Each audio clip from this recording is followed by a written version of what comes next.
Minnesota Council on Disability logo. Green and white stylized letters M and N on a blue background. Text: Welcome to the Minnesota Council on Disability 2025 Legislative Forum. Our program will begin shortly.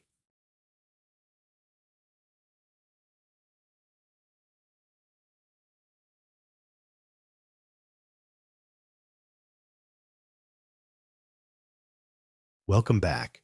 And now, our MC, Quinn Nystrom, moderating remarks from state leaders.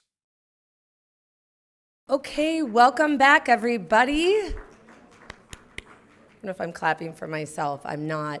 I'm clapping for an excellent second part of the day. So, welcome back, everybody. We are going to, I need to just make sure I'm on the right part. We are going to kick it off with a conversation. As you had heard earlier, all state representatives and state senators were invited to attend and to participate today because it is a legislative forum. So I'm going to sort of be facilitating it. So we will kick it off, and maybe what I'll do is, because you are new to the table, Representative Fischer, maybe you can do an introduction, and just so you know, we were also just doing an intro, name, kind of where we represent, and then also sort of a physical description of what you look like. We have a lot of people online, so take it away. Okay, thank you very much for allowing me to be here today. I appreciate being able to.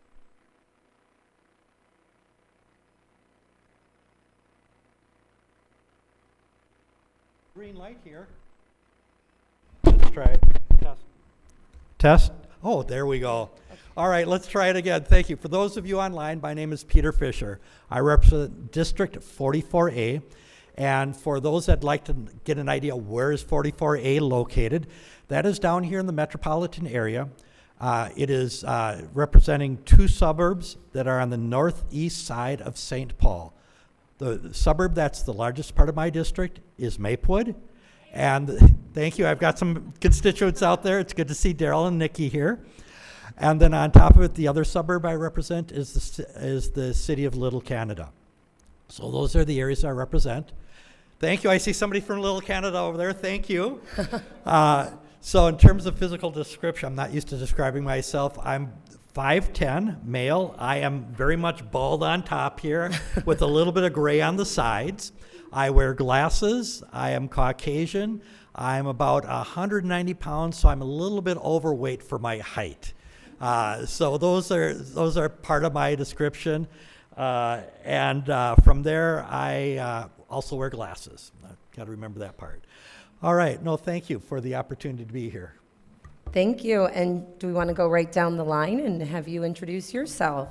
Sure. Hi. Thank you, everyone, for being here. My name is Representative Katie Jones. I represent 61A, formerly Frank Hornstein's seat. So I'm a first-termer to this legislature. And I represent downtown Minneapolis and kind of the southwest area. My physical description, so I am a 5'4" female. I've got brown hair. I'm starting to develop some wrinkles underneath my eyes, and wearing a blue dress today. I'm also Caucasian. Great, thank you so much. Do you want to reintroduce yourself for anybody who maybe is joining from the after lunch crowd? Yes, thank you. I'm pinch hitting today to join you back on this panel. I'm Representative Brion Curran. I represent District 36B, the White Bear Lake, Vadnais Heights area in the northeast suburbs. My pronouns are they and she. I am a quite short person with short brown hair, clear glasses. Today I'm wearing a black blazer and a black t-shirt that supports the elimination of sub-minimum wage. Okay, thank you so much. And what we're going to do is I'm going to kind of kick it off. As you and I were speaking, you were like, oh, I'm so much better if it's sort of a Q&A or a little bit more conversational instead of just standing up at a podium, which I think we probably all like better. So maybe if you want to kick it off by starting to talk about some of the work you've done and seen, and we can just get the conversation rolling from there. Certainly, thank you for the opportunity. And where I want to start off, first of all, is that kind of setting the table a little bit is 4 years ago, I chaired the Human Services Policy Committee. The last 2 years before this cycle, I chaired the Human Services Policy Committee. Did I say policy the first time? I meant 4 years ago it was the Behavioral Health Division. Thank you, I'm sorry. So I had Behavioral Health. 2 years ago, I had the Human Services Policy Committee. Currently, I am on the Human Services Policy and Finance Committee. So I'm not chair of that, but I do chair the Environment, or I'll be co-chair of the Environment Committee starting on Monday. One of the things I want to kind of mention out there is over the last 2 years as being chair of the Human Services Policy Committee, we were able to move a lot of great things forward in this space. And when this work was done, it was all done in a very bipartisan way. I will say that in the human services world, there's been a lot of opportunities for great bipartisan interaction. And to give you an idea how all that worked out is when my policy bills came to the House floor for the last 2 years, I had 100% support for each year that I had my policy bill come through. And very little debate on it. And it's because this is an area that we all agree. We want to make sure that we're supporting people out there who are vulnerable, people who, that if we've got the right policies in place, are able to live great, fulfilling lives and be very independent. And that's the goal that we all want to have. And it's something that Democrats and Republicans share together on. So I kind of want to set the stage from that side. I think that as I'm looking forward, as we're going into this new 2-year cycle, where I think the challenges are going to be is it's going to be more around finances. And that is going to be the biggest challenge. And I would say that from some of the colleagues that I've talked to so far this year, that what I am seeing is that they wish that we had more dollars available than we do. We know we're going to have some challenges out there. And the big challenges are going to be because we don't know what the federal government is going to do for funding coming across. So what I'm going to say in that space is I think it's going to be very confident that when we finish by the middle of May, that we're probably going to have our bills, our policy bills, and our funding bills all in place. And I think in this space that the biggest challenge will be that there's not going to be enough dollars to address all the issues that we would like to out there. The needs are very great, and we're just not seeing all the dollars we'd like to. I do know that some of the great concerns that I always hear is making sure that we're providing the supports out there so that people who are vulnerable, people who are disabled, our seniors, making sure that we've got the supportive services out there so that they can have a great quality of life and be able to live as independently in the way they'd like to. And I think there's a lot of agreement on that across both party lines. And I know Representative Curran and I have worked on a number of bills over there, and we've always felt that very strong commitment. And we want to make sure that continues. The challenge is going to be is when the federal government decides what they're going to have for funding going forward. They're talking about severe cuts to what they would pay to the states. And those cuts may be in the range of $2 to $4 billion. We're not going to know that until after session is over. The likelihood is that we're going to have to come back in the fall, probably September, October, and we're going to have to be faced with how do we balance our budget now that we're $2 to $4 billion out. It means there's going to be a lot of pain out there. What we're going to have to do is figure out where are things that we can try to be more efficient on? Are there policies we can change? Excuse me, that could give us a little bit more flexibility and capacity out there. And so these are things that we're going to want to keep in mind. So I'll pause at that point in time and let some of my other colleagues answer. And we'll break for water. Thank you. Okay. If you would kind of give sort of an overview of kind of the work. I know you said you are in your first term, but maybe what inspired you to run for this office, and then what you've seen this session and what you're hoping to get accomplished in a kind of complicated session, possibly, on a federal and state level. Yes, much more complicated than when I first started running about a year ago. But I really come here today because of I'm really focused on the ways that we get around. Not everyone in Minnesota can drive. Actually, 1 out of 3 Minnesotans can't drive for one reason or another. Because of age, ability, accessibility, affordability, choice. There are a lot of reasons.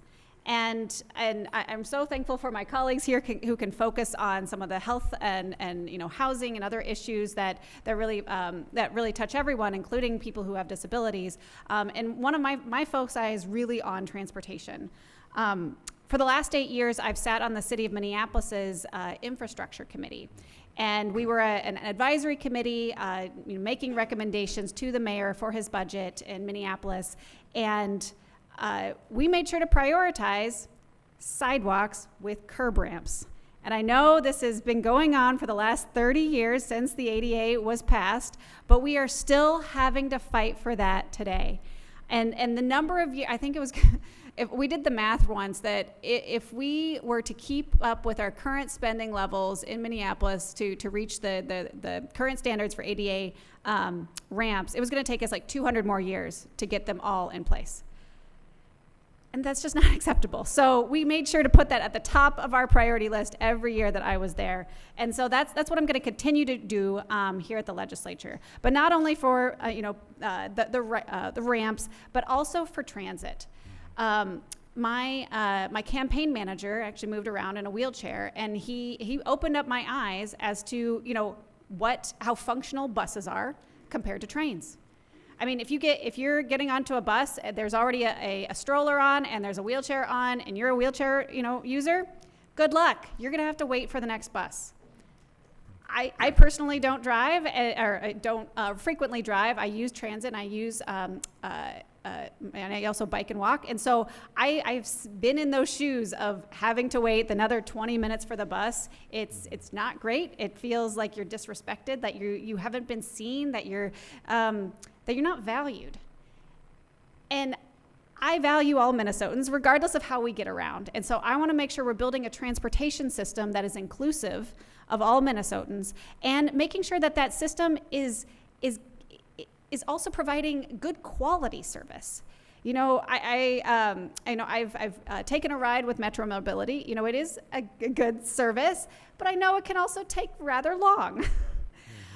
And so the way, I think we really need to continue valuing that service. Actually, I met with a constituent who was paraplegic, and his wife was talking about how he had been so fulfilled in his job and his career. He was a therapist, and it was because of Metro Mobility that he could get to his job.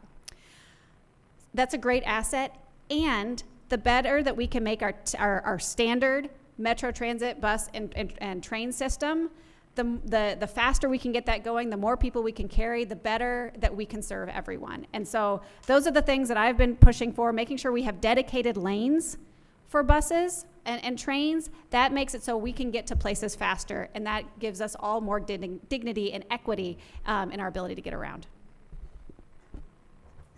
That's great, thank you. Representative Curran, do you want to kind of touch on a couple things? Yeah, absolutely. And thank you for allowing me to come back up on a different panel. Of course. So as Chair Fischer, went into some different policy proposals and financial barriers that we're facing this session and that we have faced in other sessions. And Rep. Jones talked about some accessibility concerns. Before Rep. Hicks left today, she and I and others were sort of touching on a conversation surrounding civil rights. And I think, the disability community is right in the middle of some real civil rights issues, not just in Minnesota, but across the country. And so I think it's important, too, that as we're having these conversations, we are, really, we're really pushy about rights in this conversation, because a lot of times it does come down to dollars, it comes down to resources, it comes down to infrastructure, and that's where the answers that our community gets are no, over and over and over again. But here in the state of Minnesota and in our country, we have rights, and we respect and honor the dignity of everybody, as Rep. Jones said. So, thank you. So I want to make it clear, too, that as we're doing, a lot of the work that folks might see as sort of like technical, very legislative, we've got a real values-based problem on our hands, and we cannot let the narrative be taken over that our community is expensive, that we don't have the time, that we don't have the money, we don't have the resources, we don't have the infrastructure. That's not an answer. It's not an acceptable answer, but frankly, it's just not an answer. We have heard no time and time and time again on a lot of these issues, and we can debate those back and forth and try to pass policies year after year. But what I will not tolerate, and what I know a lot of us here won't tolerate, is saying no when it comes to civil rights. That is a deep, deep issue here in this country, and we are not going to go back when it comes to the rights that people are afforded in this country. And I am disappointed that, up until now, the disability community and the rights that folks have hasn't been highlighted in a lot of our civil rights conversations. I'm also disappointed at the reason why we're having this conversation of why it's so important to uplift the rights in the community and expand those rights. Because I've been talking to folks here today and had other conversations where accessibility is part of the problem, but it's just about seeing people as having equitable access. And again, as our Attorney General said earlier, equitable. What is it that you need to achieve the thing that your neighbor is able to achieve without assistance? And that's not a burden, that is a right. And so I'm encouraged that folks are coming together and continuing to, as I said earlier, share space together in solidarity and not taking no for an answer and showing up over and over and over again and bringing another friend and another neighbor with you every single time. Because as soon as we start to roll back rights, the other things that we are talking about, policies, accessibility, infrastructure, those will be removed from the table as even a piece of the conversation. Because as soon as people don't have rights and become less than, what do we have then to include people in the conversation or attempt to accommodate the needs of people? So I want to stress the importance of, as we're talking about all the needs people have, the policy barriers that we have, the financial barriers that we have, we can't even address all of those things if people start to strip away our rights. And we are not here for it. I'm not here for it. My colleagues aren't here for it. We're here for you, and I know that you're here with us, and please keep showing up. Very well said. A question that I want to kind of kick off, and you guys can decide who wants to take it first, but I know we have a lot of advocates in the room, but we also have a lot of people viewing virtually. I think there was a couple hundred the last that I heard. And I think, you mentioned about how you serve the people. And sometimes I think, like I said earlier, we see elected officials and sometimes we put them up on a pedestal, or we think they're not accessible to us. And so what I would love to ask the three of you is, what are some of the things that you've seen that just everyday people, advocates, have done that have been very impactful, right? Like, is there ways, I grew up in rural Minnesota, almost 3 hours away from here. I didn't come down to the Capitol ever to meet in my state representative's office. What are ways, what are methods that people can do to reach out to you about different things, even if they may not even know a bill number, or they may not even know what year we are on the session? So just kind of real layman terms to people like myself who want to do something but don't know what and don't know where to get started.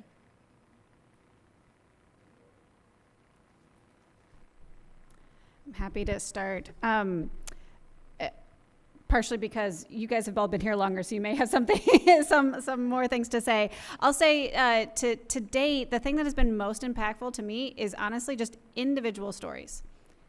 When I'm sitting down one-on-one, whether it is in person or it is via Zoom or it's on a phone call, like hearing your stories, that is what's motivating. I'm going to take an example just recently from the Homeless Day on the Hill, and a woman was telling me her experience where, she had she did everything right. Like, even when you've done everything right and you end up in a situation that is untenable. That, like, I will not forget her story. I don't want to open up her whole story here, but like, those are the things I'm getting chills right now, thinking about Angelique, and that's what's going to continue driving me and thinking of, because so I'm an engineer. I like to get into the details. I like to wonk out, but I'm going to be doing it for her. And I'm going to be doing it for my campaign manager, because he's told me his stories of how he ended up in his situation and moving about in a wheelchair. And so it's like, when we can see and hear and feel that there's another human who's experiencing this, we feel it deeply. And then it's when we feel that, that's how we can take the best action. Thank you. Absolutely, well said, Rep. Jones. And I would just add that, when we're, as representatives, when we're at these tables and have a microphone in front of us and are able to take the space to share stories, and we try to personalize it as much as we can. And sometimes that includes telling our own story to try to, get some empathy on an issue and things like that. But as much as we might have lived experience as legislators and why many of us chose to do this work, it is still the most powerful story coming from you. And it is easy for people who work in the political space to ignore or dismiss the lived experience of a legislator or somebody in government. But it is not easy to dismiss the neighbors, constituents of folks who are serving you. It's not easy to dismiss your story, and it shouldn't be either. So, anytime that you're able to share your personal story, I know that's vulnerable, that is difficult, and if you need some assistance in crafting that message, please reach out. I know even if someone's not your legislator, if you make a connection even with somebody on the Human Services Committee, like those of us who sit at that table, we can help you, and we can help you deliver a powerful story. And those are the kind of things that legislators, people who make decisions, that has the greatest impact. And so I would say in the national landscape as well, what we're seeing that's very effective is frequent and consistent messaging from everyday people just like you, and talking about how the power that we hold has a significant impact on your life.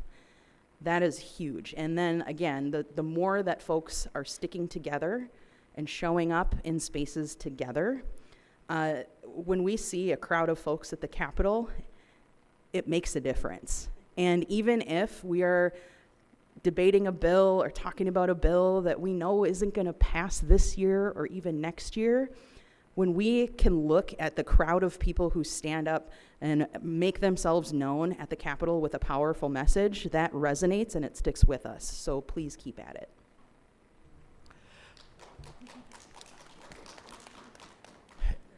And I'll add just a little bit more. I think my colleagues have covered most of it very well. When reaching out, it's much easier today than it used to be in the past. We've got advances in technology that's really helped. Is when I first started 13 years ago, Zoom wasn't an opportunity. Doing something remote like that did not exist. We have that today, and all of us here at the table and most of our colleagues are just as happy to meet with people by Zoom as they are in person. And meeting by Zoom is still just as effective, and it's to the point where we're even starting to do that in committees, making Zoom opportunities in committee. And so if you're ever interested in testifying before a committee, besides sharing your stories with your individual representatives, if you're feeling comfortable enough and there's an issue that you would like to make sure you want to be heard, come down either to a committee, or more importantly, if you see a bill's going to be there and you can't be there physically, but you have the time to remote in, ask for that opportunity. I think that's one of the things that, I'm of an age where it's hard for me to always remember, oh yeah, I've got that Zoom capability. And so I know it's not easy to always remember what's there in technology, but keep those in mind, because with what is happening, at least in the House of Representatives, as we get a new building, we're going to have much better capabilities than we've had in the past, and we're going to have a space that's much more welcoming. So I think the moral that we all have is please engage, please reach out to us, please share with us, whether it's by in person, whether it's by Zoom, email, phones, all available. We love to hear from you. That's the most effective way. Thank you. And sorry, if I can add one thing. I think the other reason to reach out to us is that I would rather hear from you than from paid lobbyists. They are asking for our time. And it is much easier for me to say, oh, I'm sorry, I have a constituent meeting. So please keep that in mind. And I can assure you that is very true. When a bunch of us diabetes advocates were working to get the Alex Smith Emergency Insulin Act passed, one of the things we did, which we didn't realize at the time, was to the representatives and the senators who were working on that, we put together just a Word document of people, a little bio of their story, where they were from, and if they were willing to testify. And we gave it to the electeds who were working on it so that when a hearing came up, they could say, hey, could we get person 1 and 4 to testify? Of course, we were more than willing to do it. And so it was then always, they had different stories at all the different committees we had to go through. And of course, the pharma lobbyists were always there with their prepared remarks. But I think it wasn't just my own bias, but we always came off as better, more authentic, because we had the lived experience. And even though pharma has a lot more money than us just advocate volunteers, we won and they lost. So hopefully that's encouraging to everybody. And again, even if you don't know a bill number, even if you don't know like what you even want to specifically ask, I know that the representatives up here and at the Capitol, they just want to hear from their constituents. They want to hear what's going on. They want to hear, are you a federal government employee? Even if you think, oh, well, that's a federal issue. You know, our state representatives and state senators were set up so that you have more access. And they can help you, right? If there's an issue with employee discrimination, if there's, right? This should be a contact for everybody. And so hopefully we can kind of lessen that sort of intimidation factor, because you all seem very nice. So, and very approachable, and that you would rather hear from one of us than one of the paid lobbyists.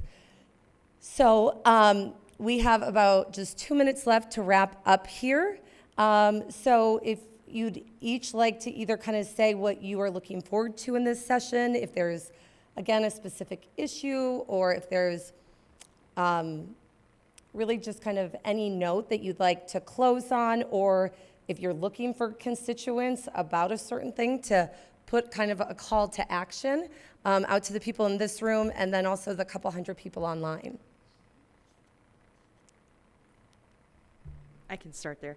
I'll keep my comments brief. I've said this multiple times on this panel. I said it on the other panel. Keep showing up. Stay engaged. We hear you, we see you. Some of us share in community with you. So don't go anywhere, and please let us know how we can help you at every step of the way. I will say that what I'm looking forward to is continued input, not just now, but when we have to start making tough decisions in a couple of months after this session is over. It's going to be critical for your guidance and input to make sure that as we're having to make some tough decisions, is what can we tweak to make better, and what are we going to have to sacrifice a little bit. The best way that's going to inform me is hearing from individuals like yourself, because otherwise I'm taking a guess, and I can tell you I'm going to get it wrong, because I don't live with the challenges and barriers that you folks do every day, and I need to hear that experience from you folks to be able to reflect to make sure we get it right for you. I'm going to talk about transit. So the governor had proposed a $32 million general fund cut in transit, and we are trying to get that restored. He's using the argument that we passed a lot of, a sales tax increase in the metro here to now take care of the transit issue, and that was supposed to be expanding our transit service, not cutting it. So please get in touch with me if you care about transit. We will be having hearings on that in the next couple of weeks here and would love your support. Let's give all three of them a big round of applause for taking time out of their busy schedule, for wanting to listen to the stories, the advocates. And again, at the end of today, there will be a survey that is sent out.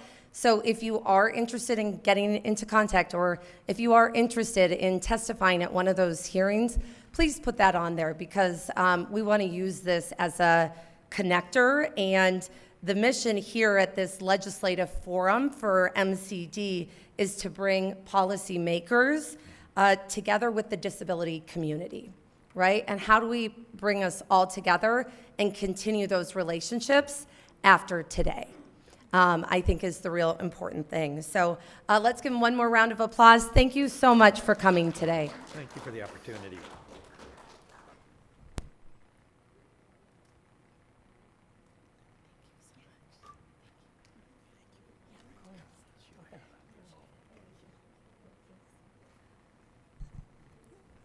Okay, and now shifting gear, this is a really special treat and a real honor to get to tee this up. But for this year's legislative forum, we have put together some special tributes to incredible advocates in the disability community who have left such a big impression, and I'm sure you will recognize many. But this is the time where we're really going to pay tribute to the groundbreaking work that they did and the long-lasting impact that they will make here in the state of Minnesota and probably all across the country from what they did and what they stood for. So let's take a moment to look up at the screen, or to continue to look at your screen, and let's watch all three of them. The Minnesota Council on Disability honors the life and optimism of Master Hinkle. Hello, my name is David Fenley. I'm a staff member here at the Minnesota Council on Disability. Just over a year ago, the world lost one of its fiercest humans. Master Hinkle was a family man and an athlete. He had the heart of a lion and a smile that could melt steel. He was also really freaking strong. I mean, like, pop your head off with his arms strong. But that would never happen because kindness and empathy flowed like a river from his soul. I remember a time we were at the state fair. This was probably 6 or 7 years ago. And we wanted to get on probably what is one of the most inaccessible rides there. Watching him literally wheel his wheelchair up 5 abnormally steep steps with just brute force was a sight to behold. Master had a fight in him that was not only palpable, but inspirational. Here at the Council on Disability, we knew Master through his disability advocacy, and through that we learned so much about how to lead with strength, compassion, and joy. There would be no impactful policy changes that improve the lives of people with disabilities if it was not for folks like Master. There's this silly notion in society that people with disabilities are broken or not normal. In fact, it's quite the opposite. We are the norm. Disability is a natural part of being alive. Watching Master interact with strangers, instantly disarming them of the preconceived notions and stereotypes that society has instilled in all of us, was, again, a sight to behold. We miss you, Master, and we are better humans and policymakers because of you. I'm Master Hinkle. I'm 30 years old, and I have a spinal cord injury. I've been in a wheelchair since I was about 3 years old. Deep down up under all the metal and straps and everything, we're just people that want to do things that people get to do. You can't always do, but you can always try. I think that's the biggest thing I want to get across to people. Hi, my name is Anna Hinkle. I was married to Master for about 15 years, and we were together for 28 years. I'm a white woman wearing a black shirt with pink fingernails and brown glasses. Master showed people that you can be and do whatever you are meant to be despite having a disability. He taught me that in so many ways when we first met. He also just gave off an energy that was just infectious to people. He was always willing to show the world he could do, not what he couldn't do. 5 words that describe Master were resilient, determined, funny. He was an extrovert, and he was a superhero. Master loved his partnership with the Minnesota Council on Disability. He loved seeing everyone at the fair, especially. He was always so good at talking to people, promoting disabilities. He shared his story with anyone and everyone. He was always full of ideas for anyone with a disability and how to make life a little easier for them. People say he was such a great coach. I think the reason he was a good coach because he hated to lose. He was very competitive. He pushed athletes to be as good as they could be. Master was strong, and I mean strong. He lifted a crazy amount of weight, known to bench press about 250 pounds. He was also spiritually strong because of his relationship with the Lord. He prayed and prayed all the time. In a lot of ways, Master was bigger than life. We were together almost 20 years, so there were a lot of good stories to tell. The ones that stick out the most were any time he was playing basketball. This is where he shined and loved to be. The one that I will never forget was a game in college that the Alabama men's team played at the University of Texas. He and his whole team, they poured their heart and soul into this game. That was one of the best games that he had ever played. He was also a diehard Alabama fan. Roll Tide. If you knew him, you knew he always wore something with Alabama on it. We adopted 3 kids, and this was the sweetest memory of the day that we found out that we were going to be their forever parents. He never thought he was going to be a dad. So hearing this brought tears to the big guy's eyes. Thank you for helping me remember Master Hinkle.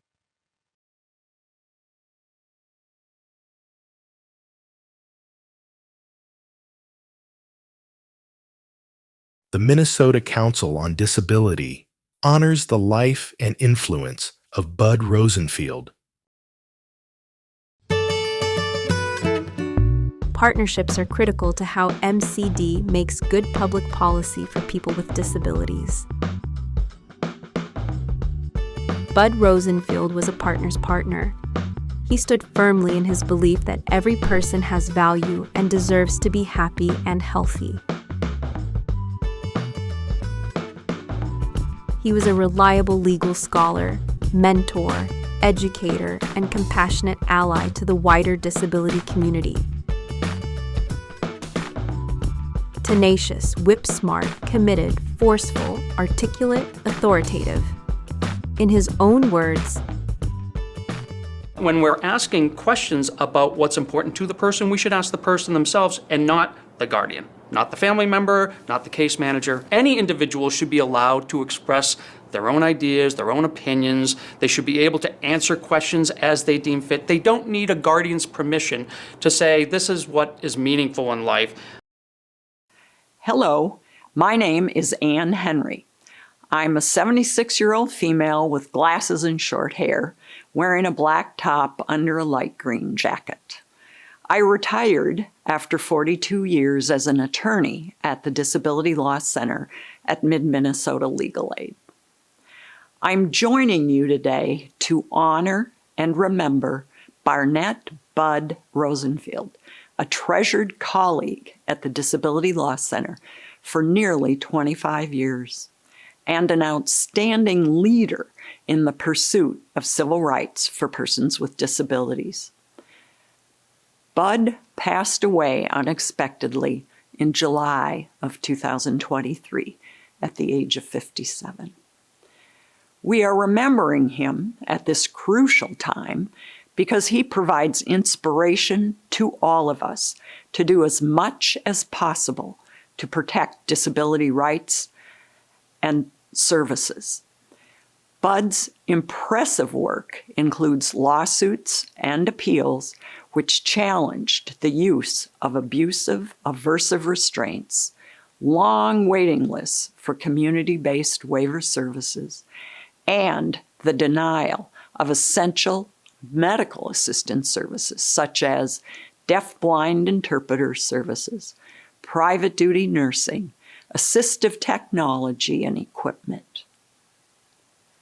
Bud's work and leadership led to reforms in Minnesota's residential and employment support services, guardianship, disability access, self-direction, individualized housing supports, and key due process rights to appeal.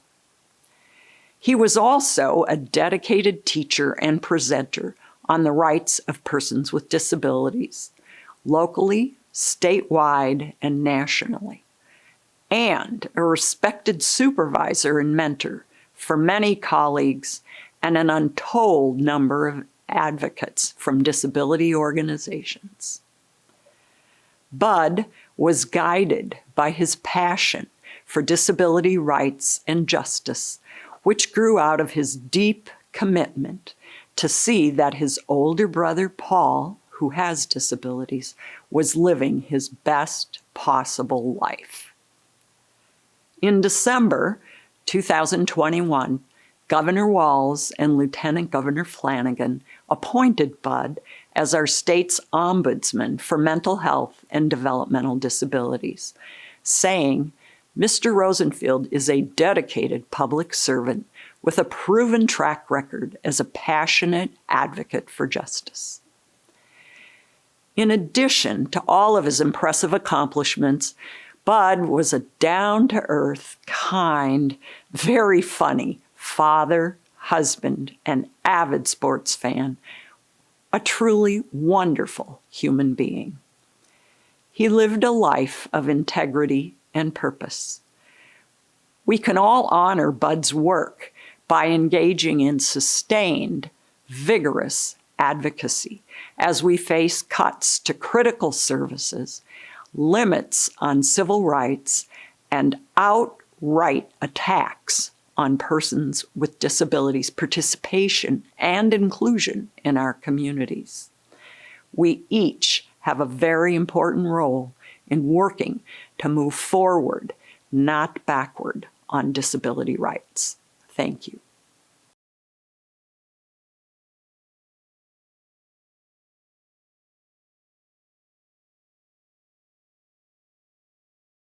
The Minnesota Council on Disability honors the life and legacy of Margot Imdieke Cross.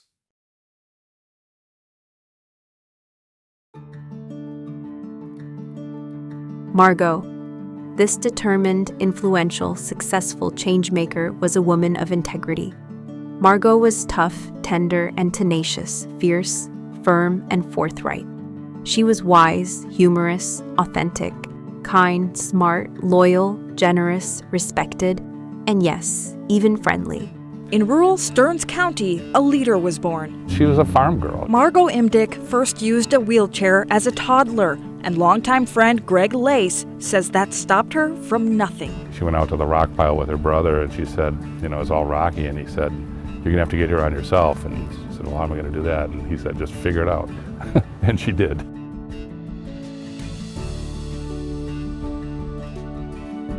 Margot never, and we mean never, backed down when institutions, cultural norms, governments, businesses, stadiums, or anyone or any entity created barrier after barrier to access. Next, we have Margot Imdieke Cross, who's had the title of Accessibility Specialist since 1987 with the Minnesota State Council on Disability, where she has worked for over 28 years.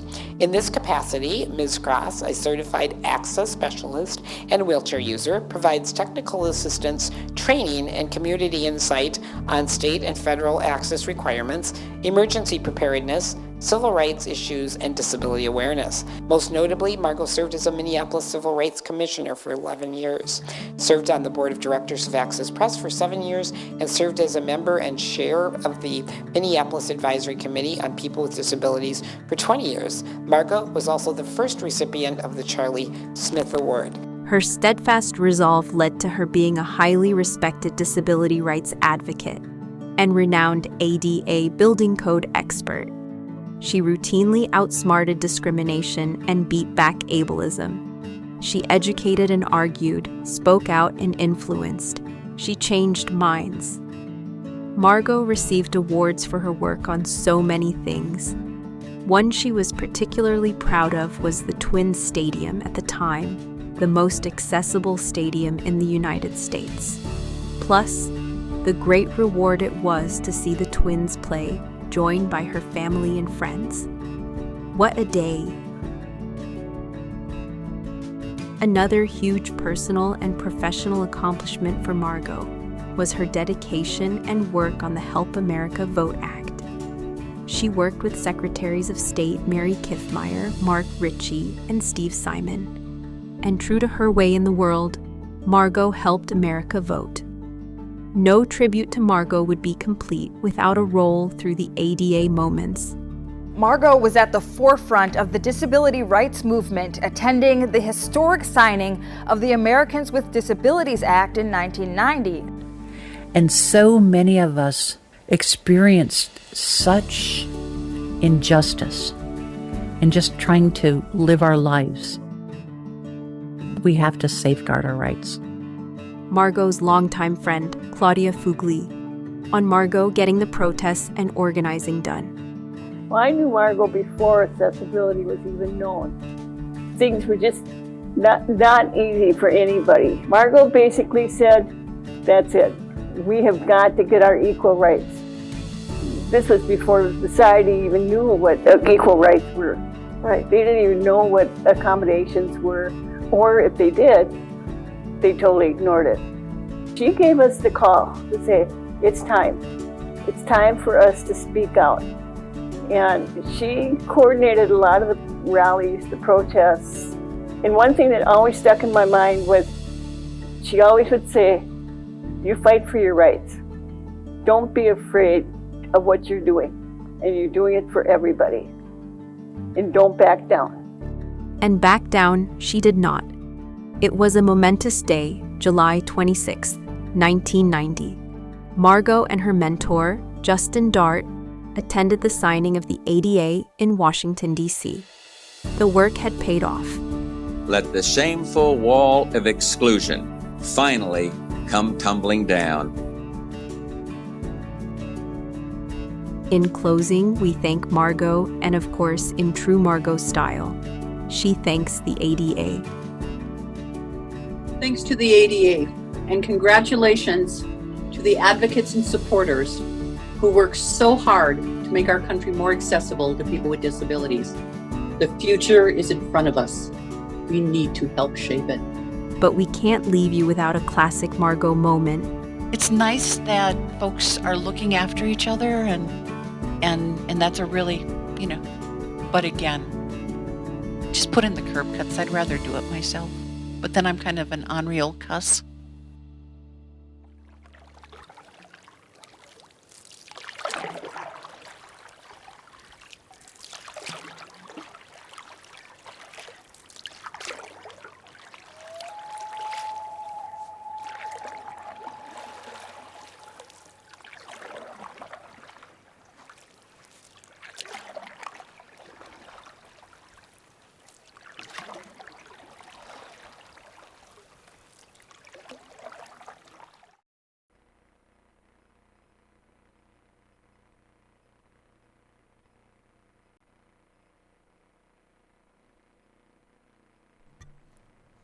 What amazing tributes those were, and what incredible human beings. I know that I knew some of them, I hadn't met others, but what I do know is their work and their passion has impacted my life as a Minnesotan. And so many of those things I think we probably don't even think of, going to Target Field, or all the hard work, all the meetings. And again, what I love is Master, Bud, Margot, they're all just regular people, right? And each one of us has the power to make a difference and to change our world and to make it more accessible for every single one of us. And as one of the video people said, the best way that we can honor all of them is by living out their memory of working together to create a more accessible state for all of us. And so with that, our next guest is Secretary Simon. He certainly knows Margot and all the work that she and others put into accessible voting. And like Margot, he believes voting is our superpower. And I will let him take it away and give a big warm welcome to Secretary Steve Simon. And now please welcome Minnesota Secretary of State, Steve Simon. Thank you, everyone. I'm Steve Simon, Minnesota Secretary of State. I am a white male. I am about 5'8" 5'8" tall. I have sandy-colored short hair, and I'm wearing a blue blazer or sport coat over a white patterned shirt. It's a pleasure to be with you here today. Thank you to Quinn. Thank you to the Council of Disability. This is an important time. You may know that in our office, the Office of Secretary of State, we have a lot of responsibilities. We have a lot of duties. They are either in the Minnesota Constitution or they are otherwise in Minnesota state law. But there is no question that the duty of ours in our office that gets the most attention, the most interest, and yes, the most scrutiny is elections. We oversee the Minnesota election system. Now, just to level set here, let me tell you what we don't do. We do not count votes in our office. We never have, we probably never will. Vote counting happens in thousands of places across Minnesota, at the township, city, and county level by your friends and neighbors. These are folks who stand up and step up and do the job of being election judges and poll workers, so we don't do that. But we do so much else in the realm of voting and democracy. For example, way before anyone votes, we do things like certify the elections equipment for use in Minnesota. And way after everyone votes, we do things like post-election reviews to make sure that the math lines up, that the numbers add up, that everything ties together. We check the work.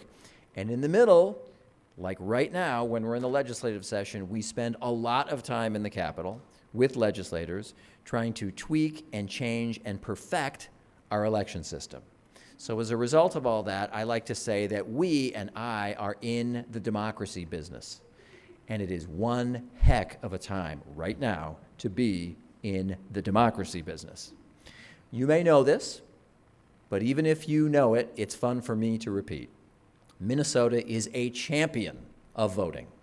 We are literally, most years, champions of voting, #1 in the country in overall voter turnout. I'm sad to report that this last election, we missed being #1 by 0.2%. The worst part is that Wisconsin beat us. So it's a border battle. We'll get them next time, but the silver medal is just as shiny as the gold. But we want to take our rightful place next time as #1 in the country. But we know we have work to do because not every community, either geographically or demographically, votes at the same sky-high numbers as the state overall. So we know we have work to do. And in our office, when it comes to the disability community, we have tried to do our part.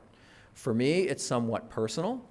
I have a son with special needs, so I always have him in mind when I'm advocating, along with so many people in this room, online, or not even with us here today, for people's rights when it comes to voting and democracy. So I wanted to tell you about just a few examples of what we've together been able to accomplish over the last few years. I should tell you, as sort of a baseline, that one of the things we've done for many years in our office is we have a Disability Advisory Council. There are people in this room who have attended those meetings. We have a quarterly meeting that we convene. People can show up in person, or we do it via Zoom or Teams, where we invite stakeholders from all over Minnesota to come in, participate, tell us what we're doing right, also tell us where we can improve, or maybe what we're doing wrong when it comes to access to democracy for all Minnesotans, regardless of ability, regardless of background, regardless of zip code. But let me just talk about a few accomplishments that we can all be proud of in terms of how we've tried to level the playing field for everyone in Minnesota. One has to do with the ability to vote from home. You may know that a decade or more ago, we passed a bill in Minnesota that allows everyone who's eligible to vote, absolutely everyone, to vote from home. You no longer have to have a doctor's note or an excuse or an explanation. We just said, if you're eligible to vote, you can vote from your couch. You can vote from your kitchen table, and it's no one's business why you want to vote that way. And in Minnesota, an increasing number of people have taken advantage of that. In the last election, just a few months ago, 39% of Minnesotans did not vote on Election Day, of those who voted. 61% did, but 39% chose to vote either from home or otherwise by mail or in person by absentee. So it's growing in popularity. But here's the special piece that we're particularly proud of. For years, there's been a federal law and state laws that allow overseas and military voters to have certain privileges when it comes to voting. And probably the biggest privilege is that if you're a military or overseas voter, this is for decades, you can have your ballot sent to you electronically, your blank ballot. We had the idea, working with so many of you, to extend that privilege, to extend that shortcut, if you will, to Minnesotans with disabilities, so that they can receive that ballot, that blank ballot, electronically instead of having to make it paper. That's one thing that we were able to do in the last couple of years, which will make voting even better and even smoother for a lot of people. But we understand that doesn't get to everyone. That doesn't address everyone's needs. So there's always more work to do. Let me give you a second example. Until about 4 years ago, believe it or not, even in Minnesota, where we pride ourselves on good laws and good culture when it comes to voting, even in Minnesota, there was a bad law on the books. Usually we're about getting good or better laws on the books, but here was an example of a bad law on the books. And this law that we had in Minnesota said for many years that if someone wants to assist another person in a polling place, for whatever reason, it could be by reason of a person's disability, it could mean an English language barrier, it could mean anything. If you wanted to assist someone else in the polling place, you were limited to assisting 3 people. A fourth would be illegal. So you could assist 3 people. So my late father, later in life, had a severe disability. He had Parkinson's disease, and flowing from that, he had some mobility and balance issues. So I used to bring him to the polling place every election, and I could assist him in the polling place. Now, that's the only one I would assist. If 2 other people asked me to, I could. If a third, in addition to my father, did, I would be breaking the law. So there was this arbitrary limit. So we went to court. And we initiated litigation, and we had great help from the disability community, and we said this is a violation of the Federal Voting Rights Act, the epic, famous 1965 Voting Rights Act, which said, and still says, that a voter can have the person of his or her choice help them in the polling place. That's what the Voting Rights Act said. It didn't say you can have anyone help you want unless they've helped 3 other people. It said you can have anyone. They don't even have to be an eligible voter. They don't have to be a resident of the state. Anyone you want. It could be a 10-year-old. That's what the Federal Voting Rights Act said, and after some protracted litigation, we won. And now that law has been stricken from the books in Minnesota. So, as many of you who have been around the Capitol know, this is a good example of the fact that sometimes when it comes to public policy, it's about going on the offense, passing bills. But sometimes it's about defense, getting rid of or blocking things that are there, either proposed legislation or laws that you need to sort of get rid of. A third example I want to tell you about is one that did not require legislation. We didn't have to go to the legislature and ask for anything, including money. It's just something we decided to do because there was a need. We saw the need, we met the need, not alone, but with the active help of many people in this room and otherwise in the community. And that is, starting a couple of elections ago, we started up an ASL, American Sign Language call center at election time, which means that in addition to the normal call center that we always stand up in the weeks before an election, which gets thousands and thousands and thousands of phone calls on everything from where someone's polling place is, how they should vote absentee, how they should get a ballot to their child out of state in college, and the like, we knew that that phone setup would exclude certain people. So we stood up, with the help of so many, an American Sign Language call center, which has been a huge success, which has gotten national recognition, and more importantly, has enabled people who otherwise wouldn't have the chance to get their questions answered in a language that connects and makes sense for them. I get asked a lot, given my job, why I think it is that Minnesota does so well in voting year after year after year. People will say, well, you say you're in the democracy business, you must have a theory. You must have an idea about why it is that Minnesota does so well. Why are we most often number 1 or number 2 or number 3 in the country? What is it?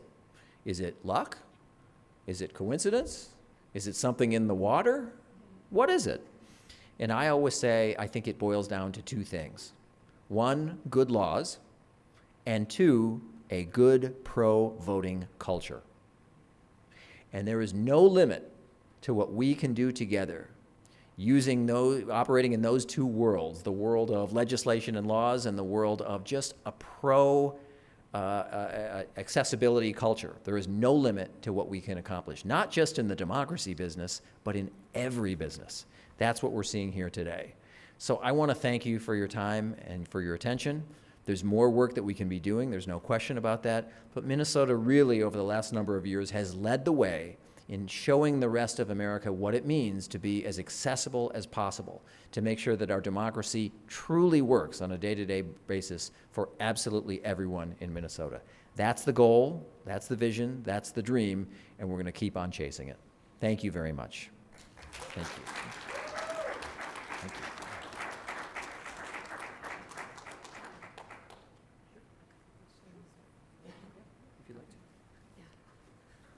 All right, I just asked him if maybe I could ask him a couple questions because we were running ahead of time. So, and why not? So, one of the questions I was going to ask was when we had the legislators here earlier, it's a lot of advocates and people who are a part of the disability community. And the legislators were giving us different ideas of how we could contact them and tell them our stories or be of help. So in your office, how would you best recommend people in the disability community if maybe they've had a voting thing, or like I'm sure your kind of new phone bank came about from hearing from feedback. What are things and ways that, and I can just step away and you can use this mic, what are ways that people can be impactful for the line of work that your office does every day, and so that Minnesota can get the gold in 2026? Right. Yeah. Okay. Well, thank you very much. Great question.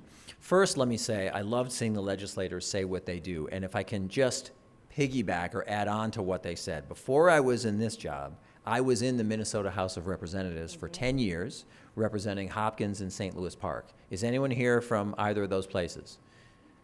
Okay, because I was going to be extra nice to you if you were.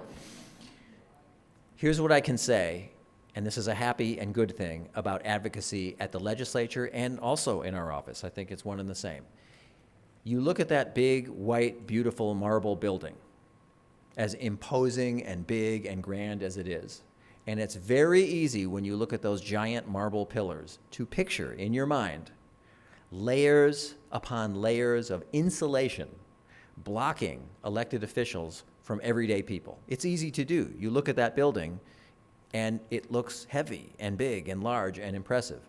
I'm here to tell you, as I hope you saw today, that these legislators and these public officials, myself included, are shockingly accessible to you. That's the good news. I will tell you, it is easier than you think to get the attention of an elected official. That doesn't mean you'll get their vote necessarily. That's a different story. But you absolutely can get their attention, and it is easier than you think it is to do.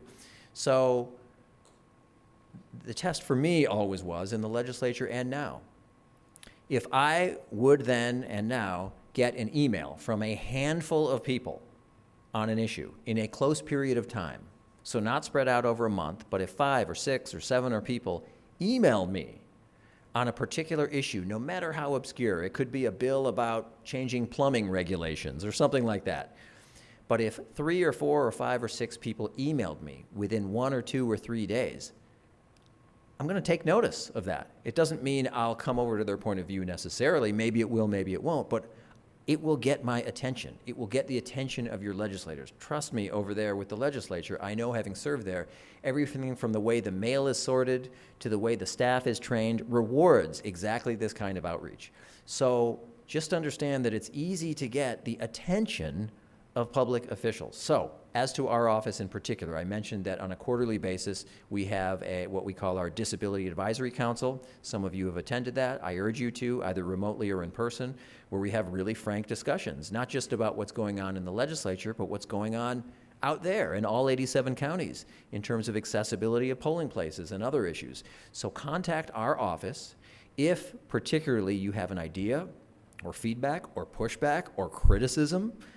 Our tender feelings will not be hurt, I promise you, if you have a criticism about the system, about our office, about how something's being handled. Out there, we have thousands and thousands of polling places in Minnesota. They're not all equal. They're not all equally accessible, and so we want to hear from you. So I would say contact our office, whether it's through our Disability Advisory Committee or not. Contact our office, shoot us an email, send us a letter, make a phone call, whatever it is, you're going to get my and our attention. That's the best way I can put it.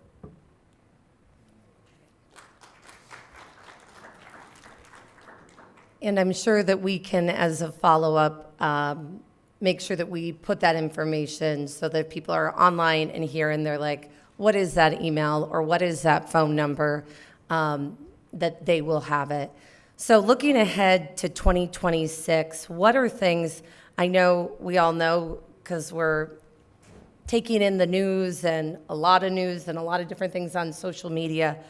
What are things that you guys are looking ahead for 2026 to making things accessible, to making sure that we all have access to a fair election?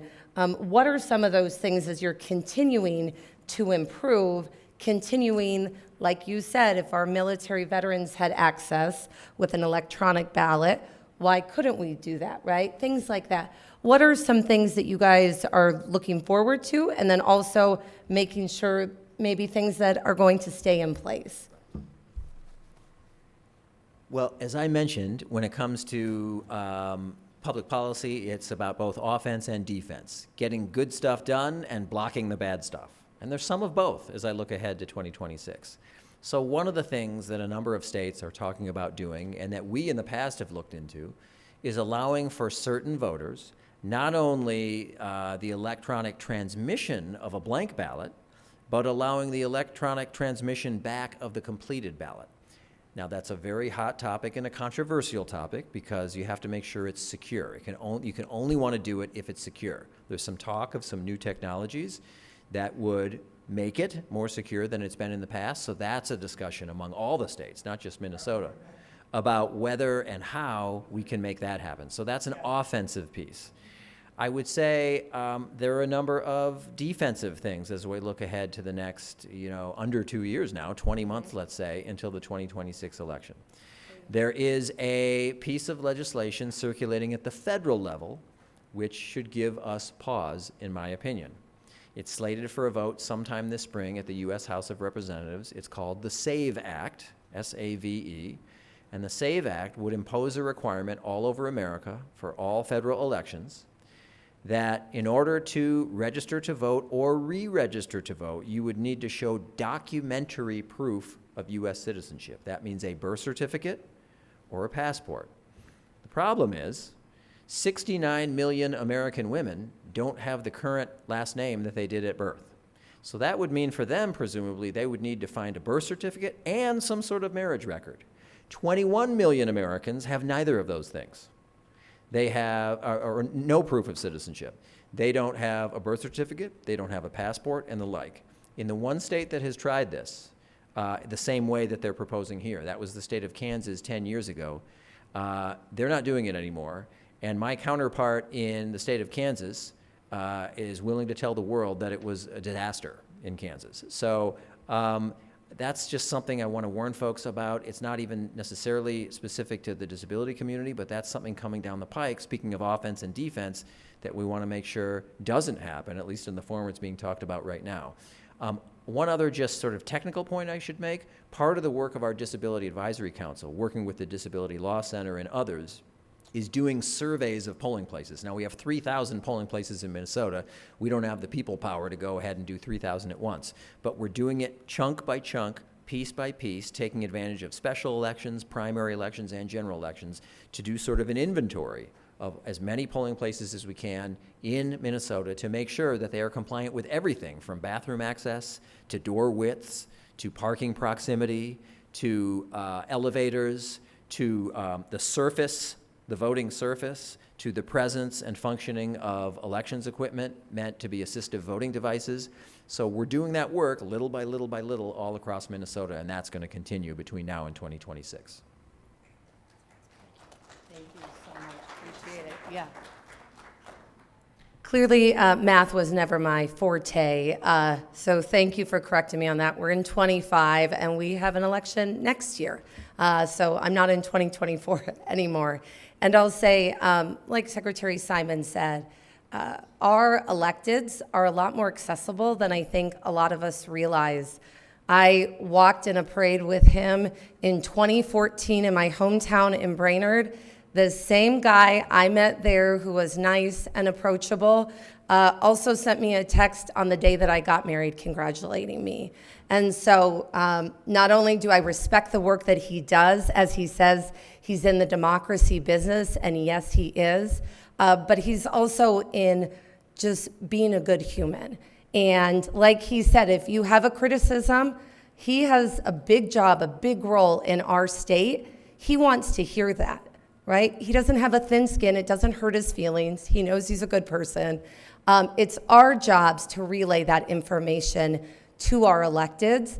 But on a personal level, I have a lot of respect for Secretary Simon, and just know that his office, as well as so many others, really want our feedback.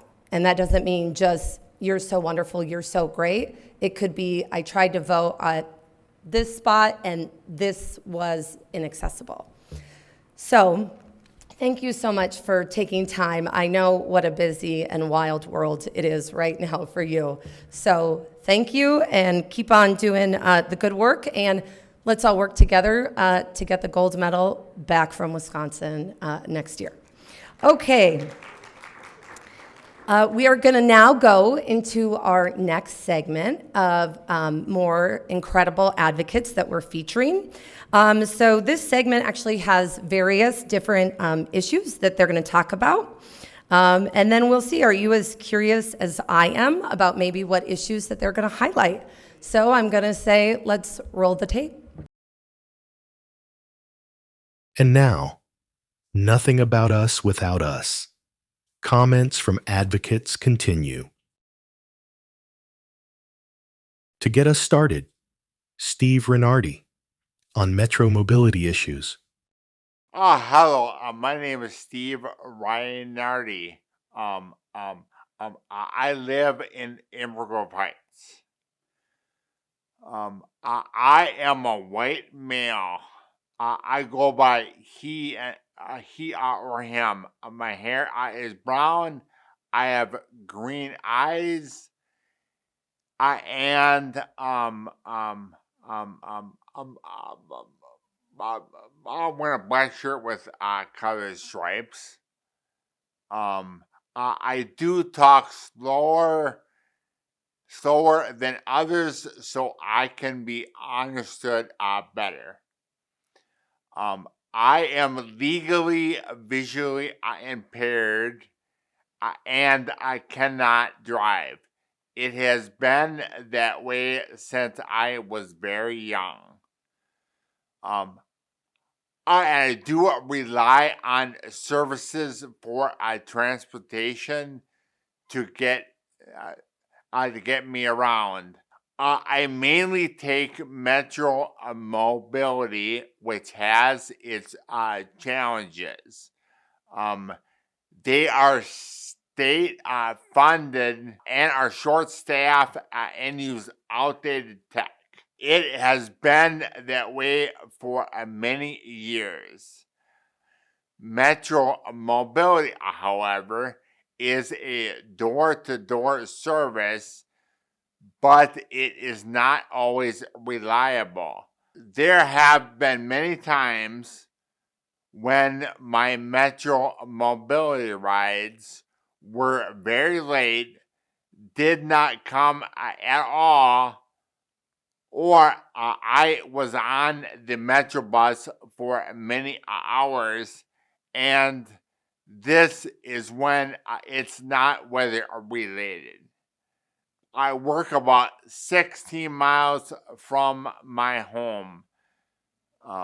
There are times it takes just under 2 hours to take me 16 miles from my home to work. I understand if things go a certain way occasionally, but this happens to me and many others several times a month. I like the service in concept, just not in a practice. I just want to get to my work most or all of the time so I can pay for what I need and want.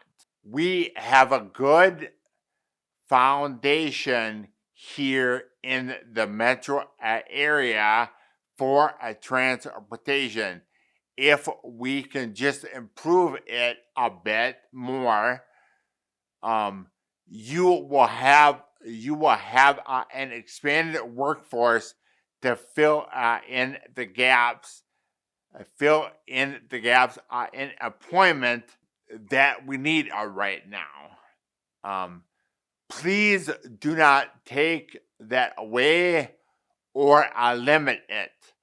The disability community is a huge, mostly untapped resource of good, loyal, hard-working people that we cannot afford to ignore. Thank you for your time.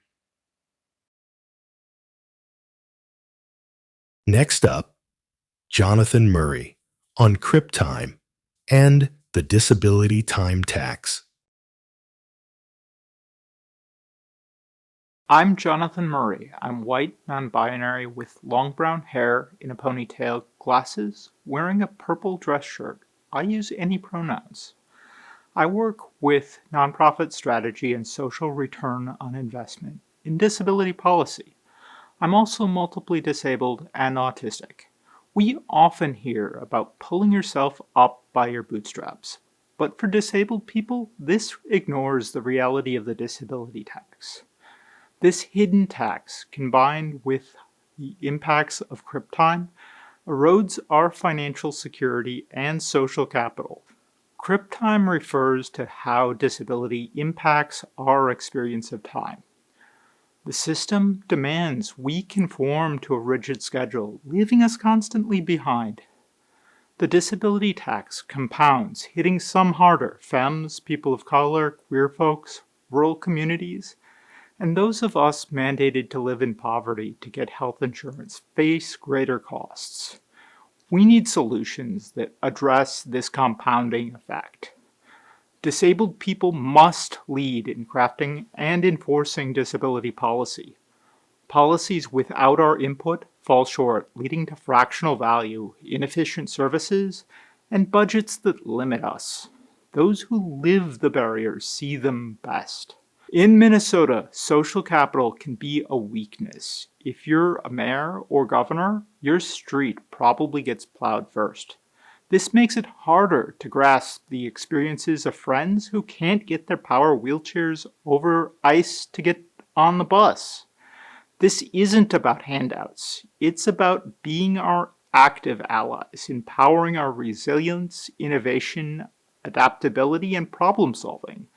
It's about sharing power and building together on our journeys, handing off so the torch never hits the ground during our crip time.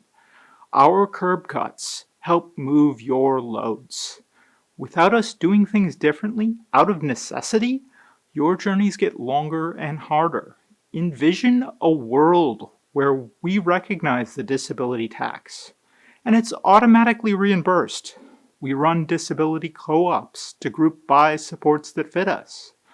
Employers and service providers understand crip time and offer flexible schedules and accommodations. What will the world look like when we teach the next generation not to leave each other behind?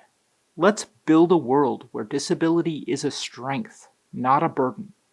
Our resolve to leave no one behind can build a world where no one is left behind.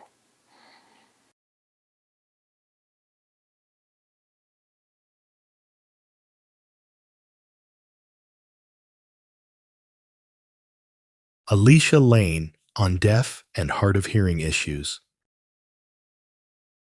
I'm Alicia Lane, a white Hispanic woman with dark wavy hair. I'm wearing a black jacket, a black shirt, clear glasses, and a bird medallion necklace. My pronouns are she, her. I'm communicating in American Sign Language, and you're hearing the voice of my interpreter. I serve as the Government Relations Director for the Minnesota Commission of the Deaf, Deafblind, and Hard of Hearing. We at the Commission are growing increasingly concerned about the political discourse that we're seeing around disability. Some federal officials are using words such as threat, burden, and parasite.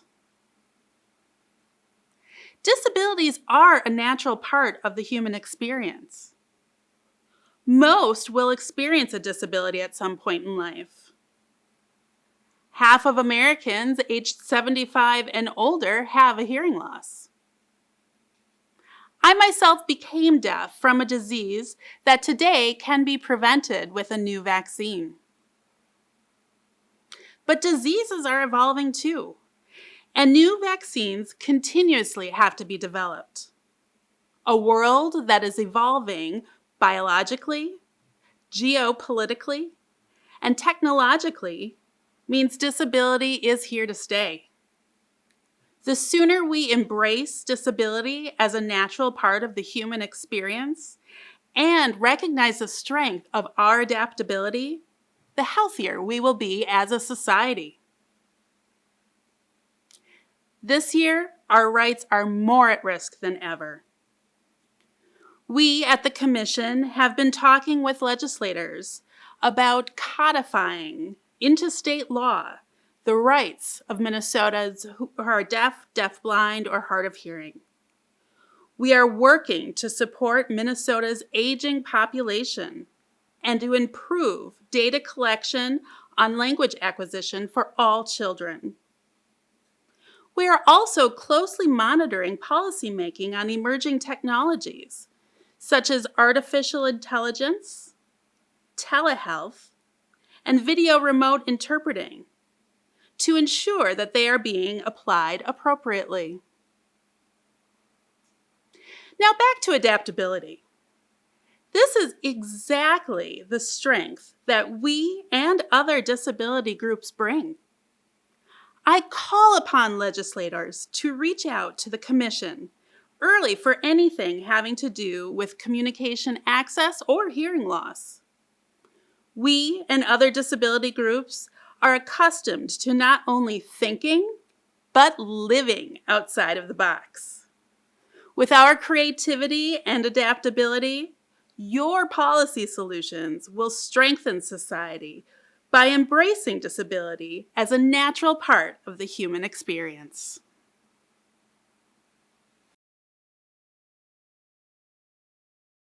Danny Marie Indovino Crawley on AAC, Augmentative and Alternative Communication Devices. Hello, my name is Danny Indovino Crawley, and I'm a 41-year-old white woman with long, dark brown hair worn in a side ponytail, auburn brown eyes, and bright red glasses. I'm wearing a V-neck dress with blue and white stripes. I'm a self-advocate and a disabled mom of 2 kids with disabilities, Mabel who's 6 and Tony who's 4. I'm here to talk about augmentative and alternate communication devices, or AACs. AACs are devices or tools that help someone to communicate. It can be as complex as a speech generator or as simple as a laminated board with pictures. Many people with all different types of disabilities will need some form of AAC to communicate. In many ways, it's to expressive language what a hearing aid is to receptive language. Both of my children had speech delays, but my son's persisted a lot longer than my daughter's, and eventually he was diagnosed with autism level 2. The summer before preschool, he had less than 50 single words to communicate his needs. This led to meltdowns, tantrums, and an overall stressed out, frustrated kid. He couldn't tell me what he needed, so I felt like I was failing at my most basic job as a mother, helping him feel safe and cared for. It was infuriating for both of us. Over that summer, we used image flashcards to communicate with each other, but he had more to say than single images could offer him, so the frustration continued. His speech therapist suggested we try a computerized AAC device, often called a talker. It looks like a tablet and acts like an interactive picture board with more options and opportunities for complex language. My son could use a variety of noun, verb, and adjective options to create sentences that the device could then speak out loud. It could be his voice. Finally, we could connect the way we both wanted to. However, when the therapist put in the prescription, my insurance denied it outright. I appealed, and they informed me that regardless of medical need, my policy precluded any coverage for AAC devices. It felt impossible. Why wouldn't insurance cover a tool that could help my child talk? One of the most basic human needs. Why would they pay for years of speech therapy, but not the device that could help him actually progress? I dug out my policy, and there it was, under the list of exclusions, any augmentative and alternate communication devices. Through discussions with other families and providers, I've learned that AAC devices aren't just for kids with autism, like my son, but are used by children and adults with cerebral palsy, with Parkinson's disease, ALS, dementia, brain injury, stroke recovery, locked-in syndrome, apraxia, and more. If a person has receptive language, or the ability to understand and use language, but not the physical ability to create it with their body, whether through speech or sign, an AAC could work for them. Yet, they're almost always excluded from private insurance policies. One family I spoke to said that even when they paid out of pocket for their children's device, their insurance would not pay for the speech therapist to teach her child how to use it. My speech therapist suggested we get our medical assistance or a waiver to fund the talker. And while we wait to get through the tougher process, Tony was finally able to tell me that he loved me, and has said it about 100 times a day since. We're lucky that he's been able to speak without a device, but every day someone in the state has a stroke, gets a TBI, receives an ALS diagnosis, or learns they're autistic. They're told there's technology that can help them to communicate, but in order to access it, they either need to pay astronomical prices or wait months to get disability benefits. In Minnesota, we already recognize the importance of being able to communicate with those around you. Our legislature saw to it that if you have insurance, you have access to hearing aids. It should be no different. I ask you to support Bill SF 1101 and its upcoming House companion bill to ensure that all Minnesotan health insurance plans, private or public, cover AAC devices and the therapy to use them. Because everyone deserves the right to tell their mom, I love you. Thank you for your time.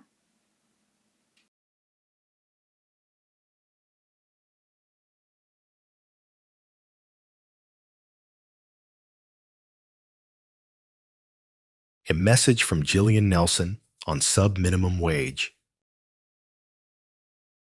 Hi, my name is Jillian Nelson, and I am the Policy Director at the Autism Society of Minnesota and an autistic disabled adult. I am a white woman with teal hair wearing a teal sweater.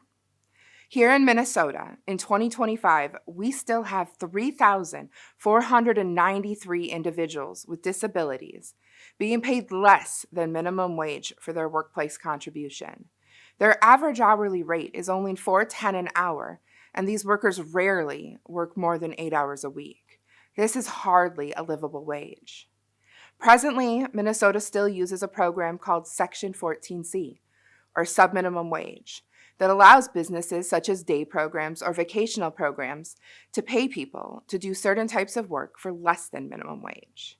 In 2020, a group of self-advocates began this legislative fight to end this injustice and ensure that people with disabilities are paid equal wages to the rest of society. This work led to the Legislative Task Force on Eliminating Subminimum Wage, which brought together a talented group of self-advocates, professionals and providers to create a plan to support programs and people in moving away from this antiquated practice. In 2023, the legislative body put most of that plan into action, except actually ending the use of subminimum wage. Now, in 2025, the Coalition for Disability Wage Justice is more than 36 members strong, including the cities of Minneapolis and St. Paul, many counties, advocacy organizations, and some of the state's largest unions. This session, we are asking our elected members to finally finish what the disability community started and set an end date for the use of subminimum wage. All people with disabilities deserve all of the same rights as people without disabilities, including wage equity. We are capable of participating in our community and our economy and have more to offer society than limited work in sheltered settings. Ending subminimum wage will open up space for all people with disabilities to find employment that meets their needs and their interests. This conversation is headed to Human Service and Labor Committees. We hope that you will join us on this journey and tell your elected representatives how important this issue is.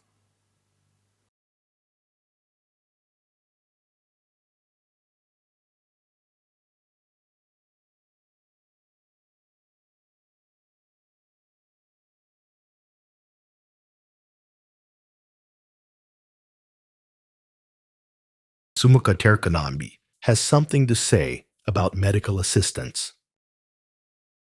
My name is Sumuka Terkanambi. I'm 26 years old and I live in Lakeville, Minnesota. I am an Asian Indian male with black hair, a black beard, and a black mustache. I'm wearing glasses, a gray t-shirt with the Champion logo over a black long-sleeve shirt. I am sitting on a black and gray power wheelchair.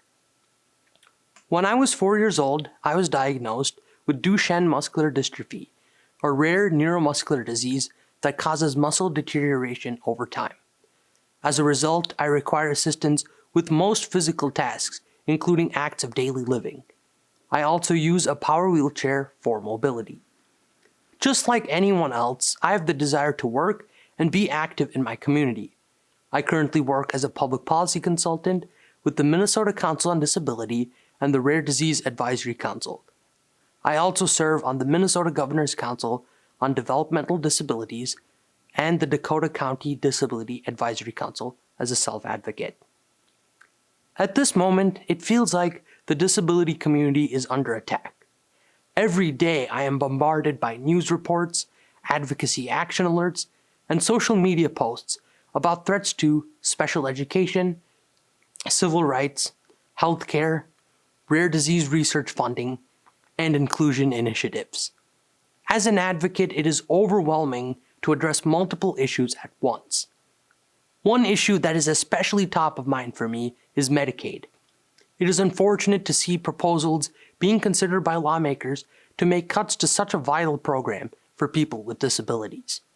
Right now, I'm on the CADDY waiver, which has paid for important services such as personal care assistance for acts of daily living, transportation to get to work and into the community, home modifications to make my home more accessible, durable medical equipment to assist with personal cares, and assistive technology to support my employment. These services have provided me with independence and have greatly improved my quality of life. Losing any of these services would cause significant hardship for me and my family.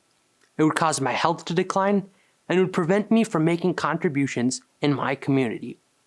Hearing about possible cuts to Medicaid, at the federal and state level has caused a lot of stress and anxiety for me. I'm constantly thinking about how I and others would function if there were restrictions of eligibility or reductions in benefits. While advocacy is extremely important, it is mentally and physically taxing to always have to fight for our basic needs to be met. This ongoing fight is making it harder to focus on work and my other engagements in the community. I urge both state and federal lawmakers to think about how their decisions affect people with disabilities. We must all work together to protect disability services. It is important that our state prioritizes the needs of people with disabilities and ensures that we continue to build on the progress that has been made. Thank you.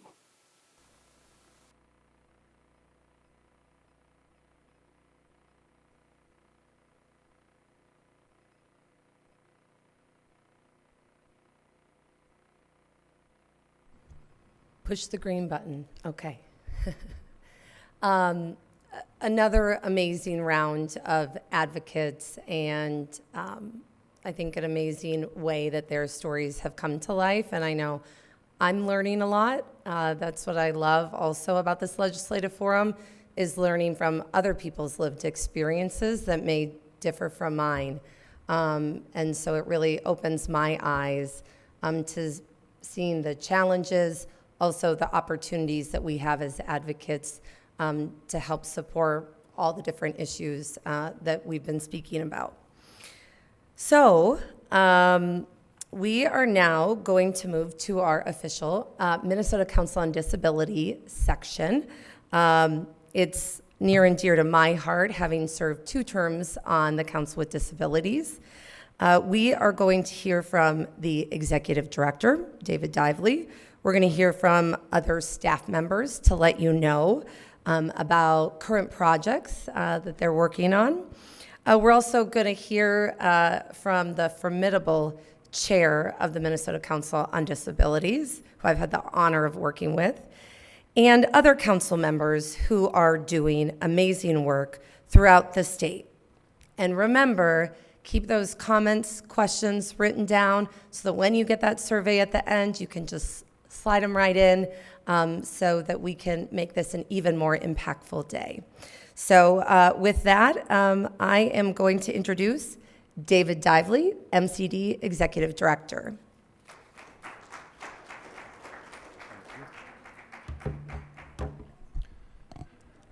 Welcome, folks. Sound check briefly here. Everything sound okay? Wonderful. Hello, everyone. My name is David Dively. I am the Executive Director here at the Minnesota Council on Disability. I am a tall, white, bald man with a blue polo on with the Minnesota Council on Disability logo here. You know, it's really my pleasure and my honor to be here. This event would not be possible without many, many folks who are working here right now, from people on our staff to the iDream team and others. So just a quick thank you and appreciation for all of you. One thing we wanted to talk about was how events like this, our forum, tie directly into the work that we do at the legislature with and for folks with disabilities just like yourselves. The legislative forum, as you're seeing today, really is a powerful opportunity because it brings together the folks with disabilities, our communities, directly into contact with lawmakers and decision makers in our government. And sometimes at MCD, that's one of the most powerful things that we ever do, is just really closing that gap between people who make the laws and people who have to experience them and bringing them together. But we also do more. As you heard, we talked, people have been sharing different concerns for transportation, special education a little bit, human services and waivers, so on and so forth. And those are all just some of the topic areas that we work on at the legislature. But even more so is events like today, later on at the state fair, maybe Twin Cities Pride, county fairs, wherever you see us, people are sharing their stories with us, just like you heard today, and they're filling out surveys. What that does is it allows us to collect some information about what's going on right now in our communities, and then over the course of the summer and fall, try to figure out how that can align with whatever's happening politically in the world at the time, and what would make sense in our budget, all that sort of good stuff. And then it feeds directly into our legislative proposals that we bring to our council members, our board, who oversees the strategic direction of the work we do. You'll hear from our chair in a little bit here, and former councilmember emceeing today, Quinn. So, and then Myrna as well. So lots of folks here, wonderful faces.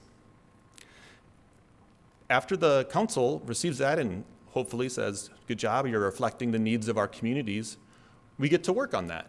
And as you heard our legislators say, your stories are the most important thing that we can bring to lawmakers. We are facing some really significant challenges both at the state and national level. There's a lot of uncertainty. There's uncertainty around if our federal attorneys that represent our civil rights will enforce our civil rights.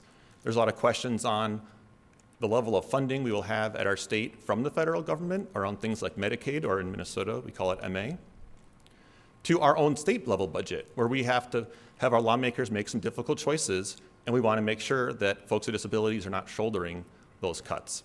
There are many things all happening at the same time. That's not even talking about the 504 lawsuit in Texas v. Becerra. This is a time of profound uncertainty. I really mean that. And what that really draws to my attention is that while it's really difficult right now to be in our communities and to be living through the difficulties we're seeing, it also means that our stories are even more important. Because when it comes time to cut something or change a law or change a budget, we don't want it to be a number on a page, right? Or a policy bill number. We want it to be a person's face that they're thinking about that's not going to get services, not going to get employment supports, so on and so forth. And so I just really want to challenge all of you that even though right now it is quite difficult, it really is, we want to be able to give you guys better, reassuring news than we can. But I can tell you that we need your stories, we need you to show up, whether that's today, and thank you all for being here, and those of you online, but also just right down the street here at our Capitol and our legislature. They need to hear from you. So with that, we're going to briefly switch over here to talk about, or bring up our chair, Nikki Villavicencio. But I also just briefly want to mention that this event here, our legislative forum, one of the leads on it is Jill, one of our newest employees at Minnesota Council on Disability. Would you stand up, Jill?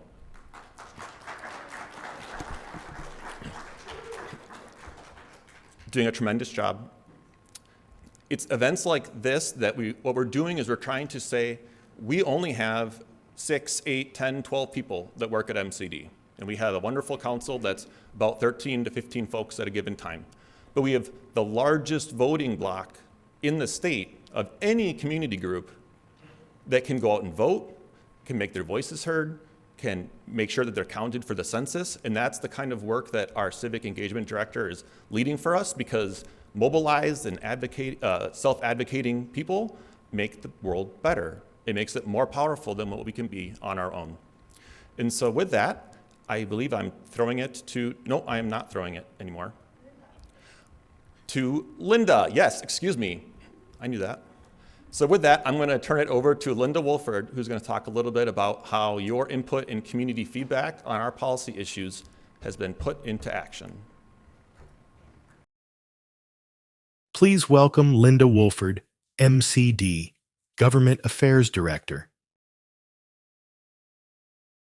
Hello, I am Linda Wolford, Government Relations Director and the newest staff member at the Minnesota Council on Disability. I am a white woman who uses a power wheelchair for mobility and have very limited arm movement. I have medium-length blonde streaked hair, and I'm wearing a burgundy-colored sweater and a colorful scarf. My pronouns are she, her. I am here to discuss one of MCD's latest initiatives, which is guardianship. Guardianship in Minnesota is a legal process used when individuals with cognitive or developmental disabilities and those who are elderly are deemed unable to make their own decisions.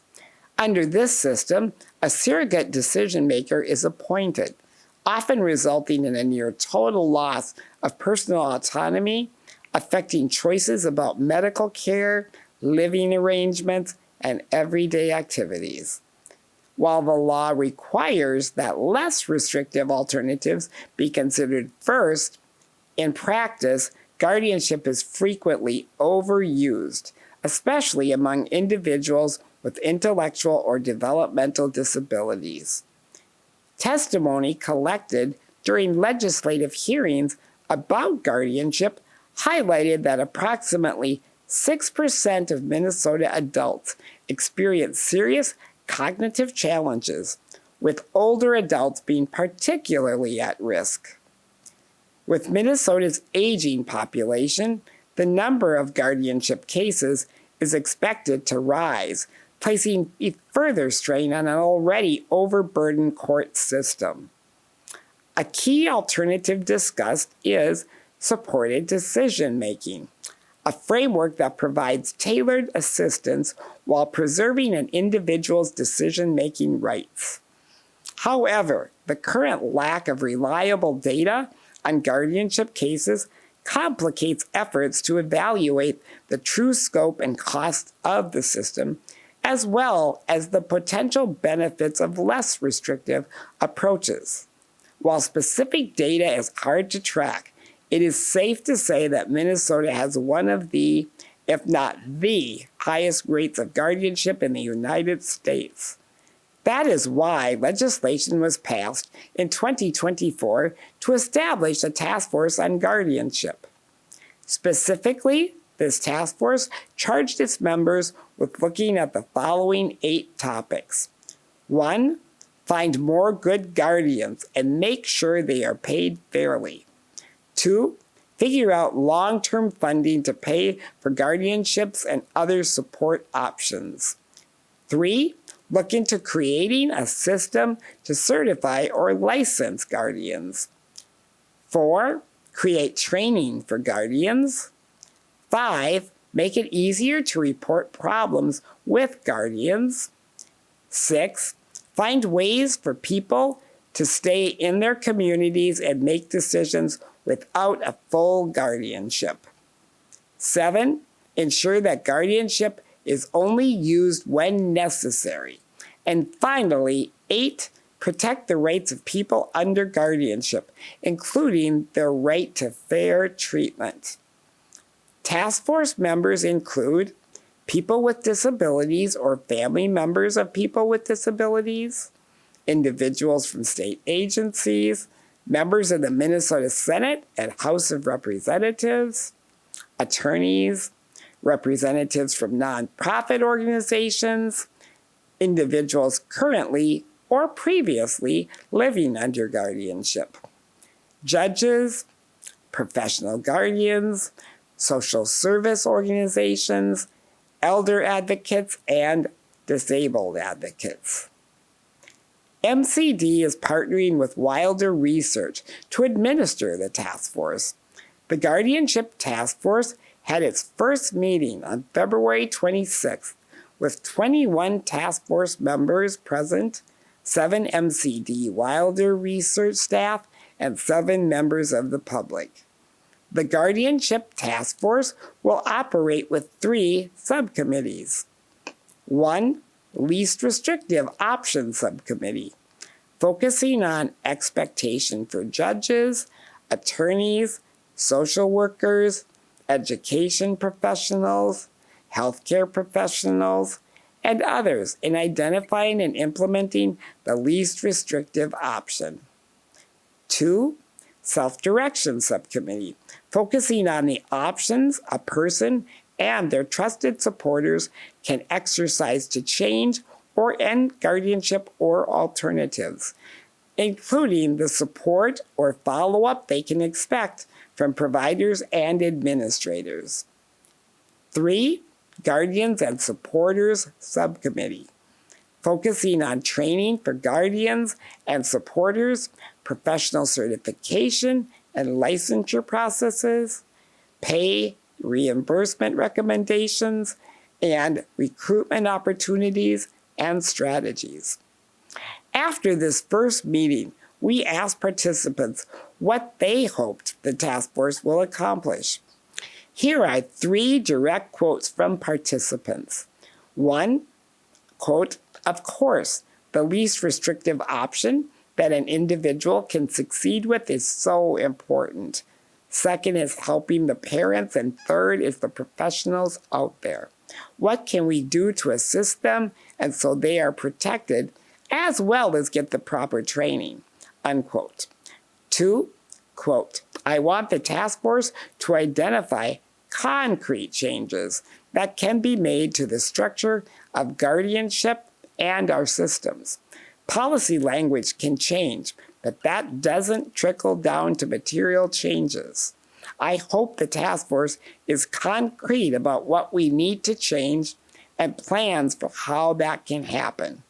And 3, quote, what I hope this task force accomplishes, the system of guardianship becoming person-centered and user-friendly, unquote.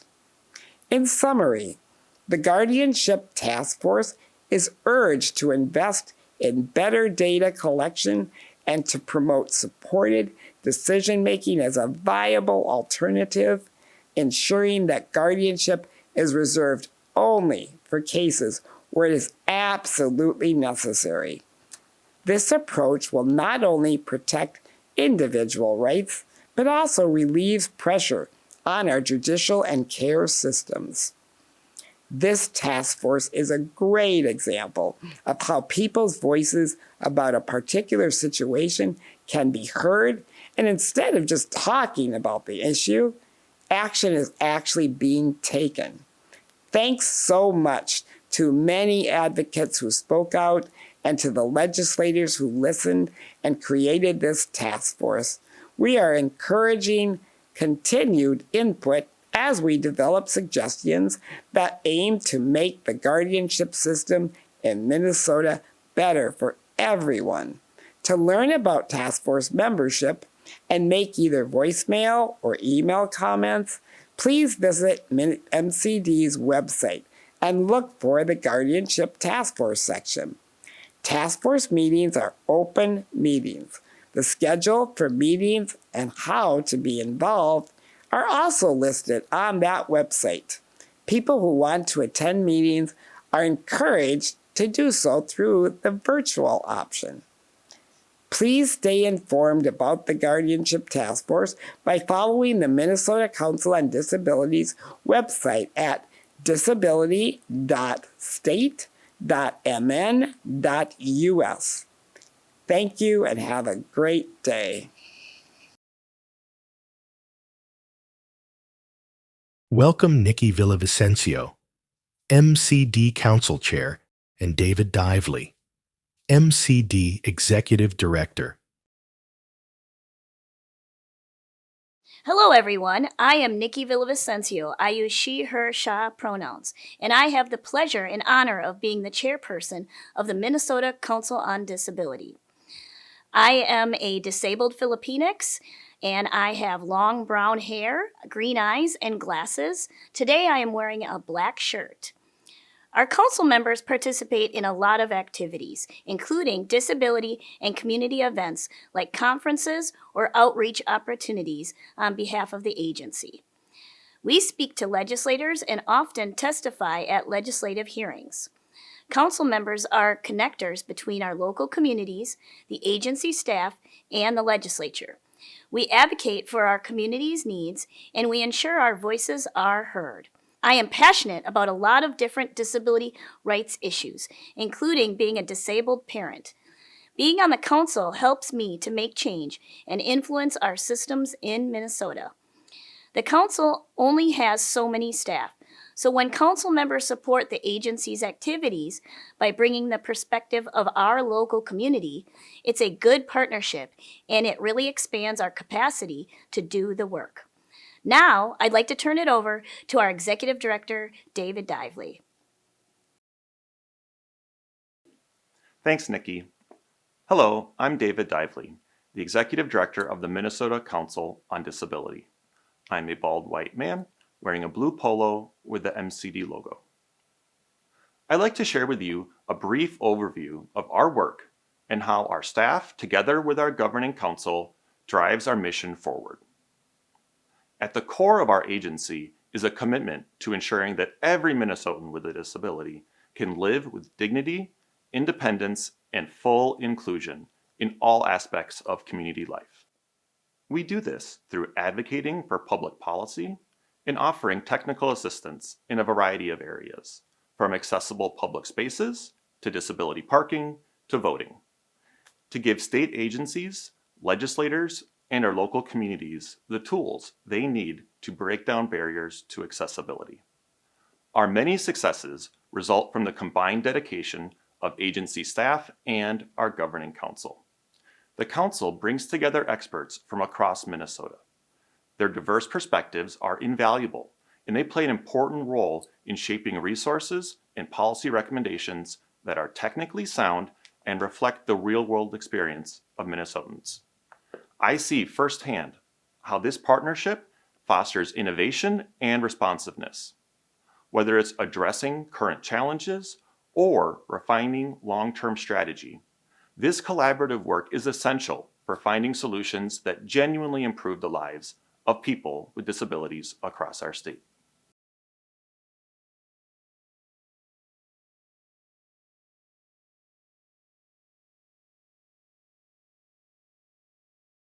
Once again, MCD Council Chair Nikki Villavicencio. Thank you all for being here today to discuss an issue that affects families across Minnesota, ensuring that parents with disabilities have the services and supports they need to raise their children without fear of discrimination or unnecessary child welfare involvement. Despite the protections of the 14th Amendment, the Americans with Disabilities Act, and the Olmstead Act, parents with disabilities remain the only distinct community in the United States that must actively fight to retain custody of their children. As Jonathan Young of the National Council on Disability stated in 2012, this is a fundamental civil rights issue. Here in Minnesota, the numbers tell a troubling story. Between 2000 and 2009, parents who had a disability label in their school records were more than 3 times more likely to have their parental rights terminated than those without such a label. They were also more than twice as likely to be involved in the child welfare system. Let me be clear, this is not because parents with disabilities are less capable of raising their children. This is because of systemic bias, lack of access to adaptive parenting supports, and the simple fact that parenting with a disability often comes with added economic challenges. Instead of addressing these challenges with support and services, our system too often penalizes parents for having a disability. The biggest difference between parenting with a disability and parenting without one is not a parent's love, commitment, or skill, it's economics. Parents with disabilities face higher rates of unemployment, additional healthcare costs, and barriers to securing the adaptive equipment and/or personal care assistance they may need to care for their children.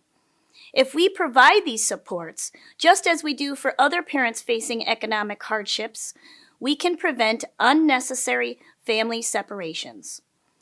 We must stop treating disability as an automatic risk factor and start recognizing it as simply another aspect of human diversity.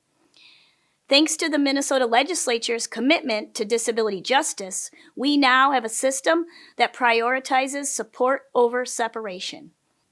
The Commissioner of Human Services was tasked with 1. Studying the feasibility of supportive parenting services and adaptive parenting equipment under Medicaid. 2. Developing recommendations for eligibility, service design, and cost.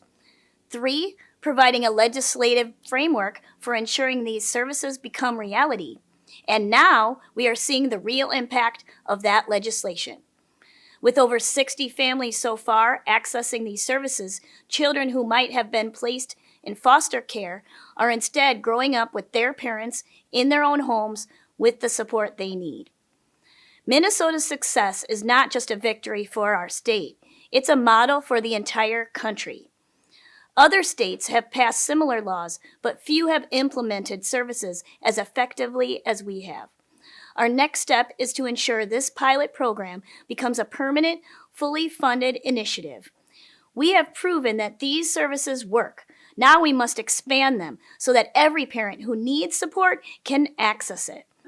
While the progress we've made is worth celebrating, we know that our work isn't finished. Too many parents still lack access to the resources they need, and too many families still live with the fear of losing their children simply because they have a disability. That's why this year we're fighting for the next step. Representative Peter Fischer is leading the charge as chief author of the new bill that will expand and strengthen supportive parenting services in Minnesota. This bill directs the Commissioner of Human Services to seek a federal waiver amendment to allow home and community-based services to deliver supportive parenting services and supports under Medicaid. Minnesota has taken a bold and necessary step toward justice, but our work isn't finished. We must build on this momentum and ensure that no parent in our state fears losing their child simply because they have a disability. Let's be clear. This bill isn't about special treatment. It's about fair treatment. It's about recognizing that disability should never be a reason to separate a family, and that every parent deserves the right to raise their child with dignity and support. By passing this bill, we ensure that parenting supports become a permanent part of Minnesota's Medicaid system. Families get the services they need before a crisis occurs. Parents are empowered, not penalized, for seeking help.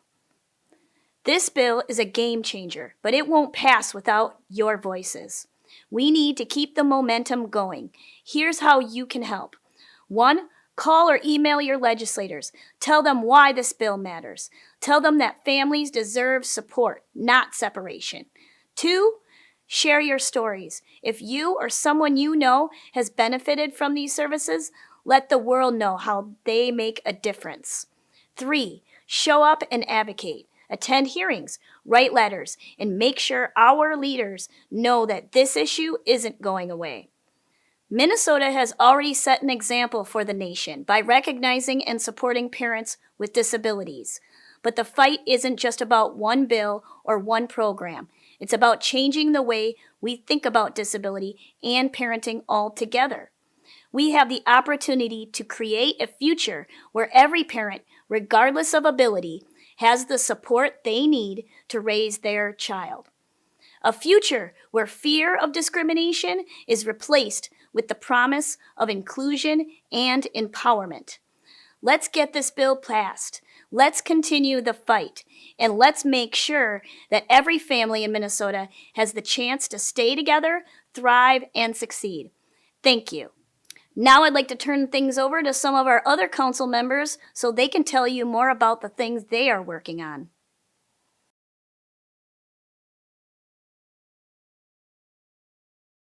Welcome Council Member Ted Stamp from Marshall, Minnesota. Hey everybody, my name is Ted Stamp. I have salt and pepper hair and beard, and I'm wearing glasses and a turtleneck sweater. I've been an independent living advocate for the Southwestern Center for Independent Living in Marshall for 18 years now, and I've been a member of MCD representing District 8 for 8 years. I've greatly appreciated my time on the council, mostly because it provides a unique opportunity to regularly collaborate with other talented advocates from across the state in order to improve the lives of people with disabilities. In addition to what I have to share today about transportation access, I'm happy to introduce to you my longtime friend and colleague, Shelley Flum, Mobility Administrator from United Community Action Partnership in Marshall, who's going to share with you how low special transportation service reimbursement rates are affecting the entire transportation landscape. You'll hear from her in a minute. My purpose today is to provide a brief update and follow-up regarding statute changes made to the Minnesota Personal Care Attendant, or PCA program, during the 2023 legislative session. More specifically, this update concerns the bill passed into law that session, which brought about these changes, titled Reinstating Community Access for the PCA Program. This bill passed into law in June 2023 with bipartisan support, amending certain statutes governing the Minnesota PCA program so as to allow the PCAs of home care agencies to drive their clients while on duty.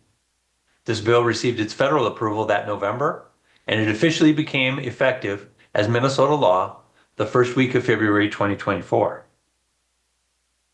So, after 6 hard-fought years of work for these results, a lot of us advocates breathed what we felt was a well-deserved sigh of relief as we eagerly anticipated the potential changes that might follow as a result at home care agencies statewide. Specifically, we imagined individuals formerly resigned to sending their PCAs to the store to shop for them, being newly enabled and thereby empowered, if they wish, to have their PCAs now drive them in their own vehicles to and from the store to join the experience, or to church, or work, or a family event, or medical appointment.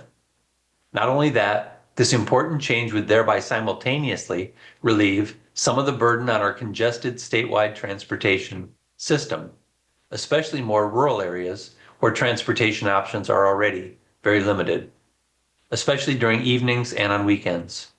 We had dreamed big, and it appeared we had good reason to believe that critical practical results were on the way.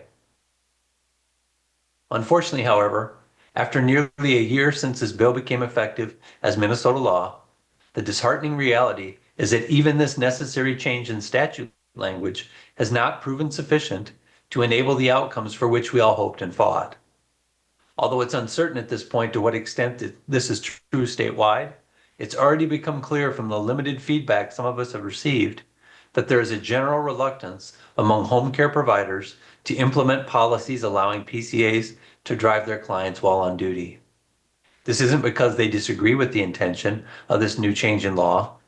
From the little we know so far, their concerns are not unreasonable, some of which advocates anticipated well before the bill became law. The following are a few of the chief practical concerns that have been raised so far. First and foremost, liability. Namely, how an accident involving PCAs driving clients on duty could affect not just the individuals involved, but the very viability of the agency. 2, lack of sufficient staff to supervise and monitor the documentation necessary to monitor such a program for both PCAs and clients. For example, tracking the ongoing status of driver's licenses, driving records, insurance, vehicle maintenance, etc. Third, the additional responsibility of having to monitor multiple clients' use of their allotted home care hours to ensure individuals not use too many for driving, thereby leaving themselves without enough time to have their most critical needs met. 4, state-designated reimbursement for PCA services remains the lowest reimbursed service, further challenging providers to hire and retain valuable workers while simultaneously having to implement all the added requirements of the program.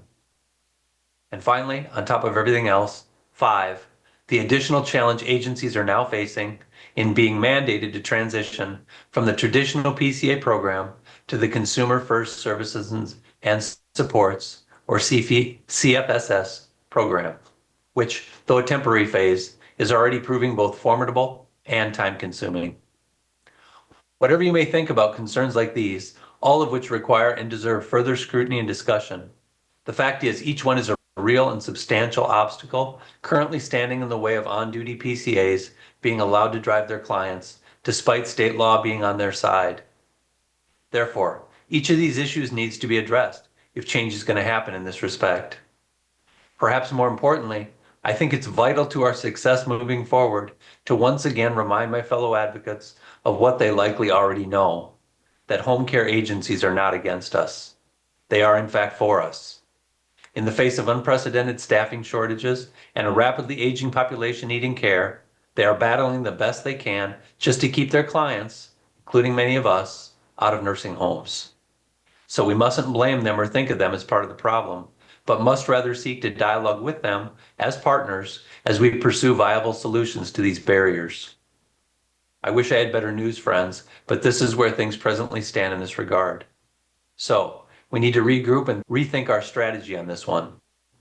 And just like the first time around, widespread collaboration among a variety of resourceful partners will be essential for lasting success. Though your frustration, disappointment, and even disillusionment is justified and understandable, complaining that things aren't the way they should be doesn't get us anywhere. On the contrary, our energies will be much more usefully channeled in resolving not to give up, but to once again redouble our efforts with a view to achieving not just victory this time, but actual, practical, implementable results. Thank you for your time and attention.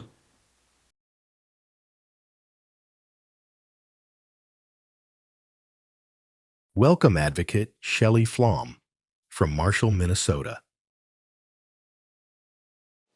Hi, my name is Shelley Flum. I'm a white female with graying curly brown hair, and I'm wearing a red and black striped sweater.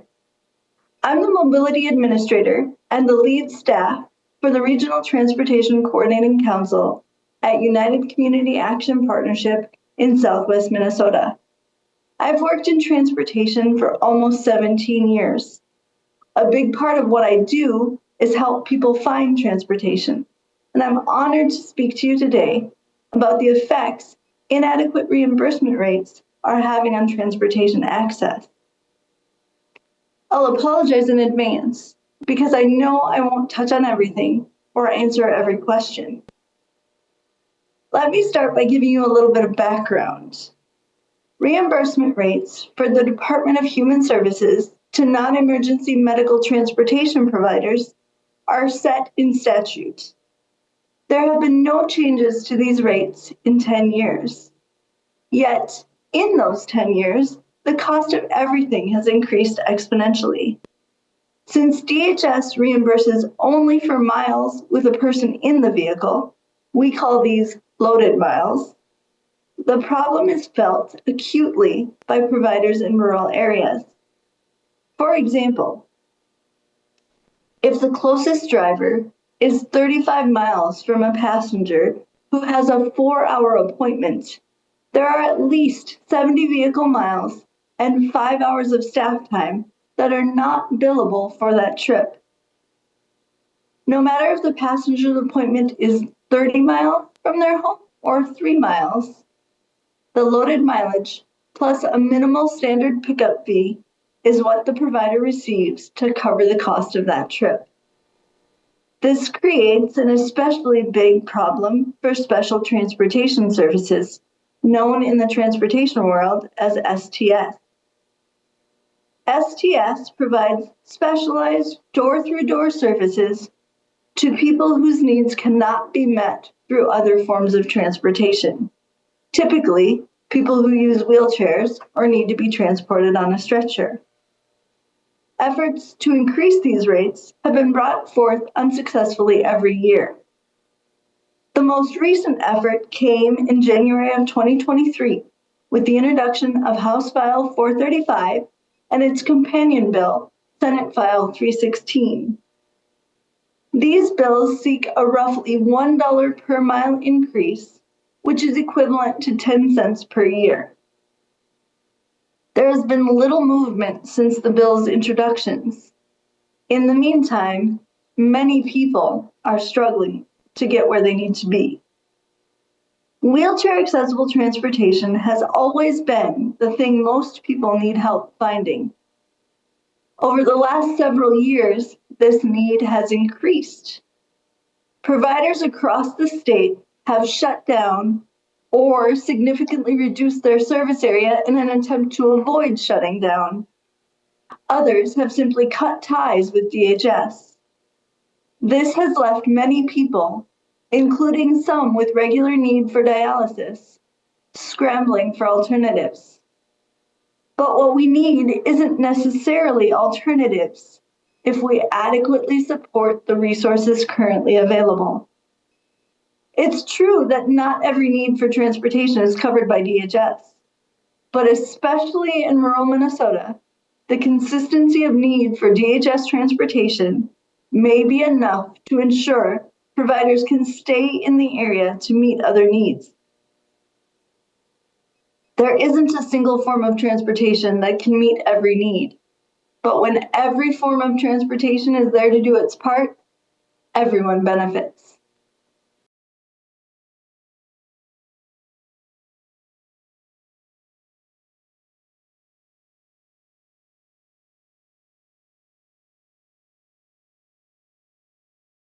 A few words from former council member Quinn Nystrom, St. Michael, Minnesota.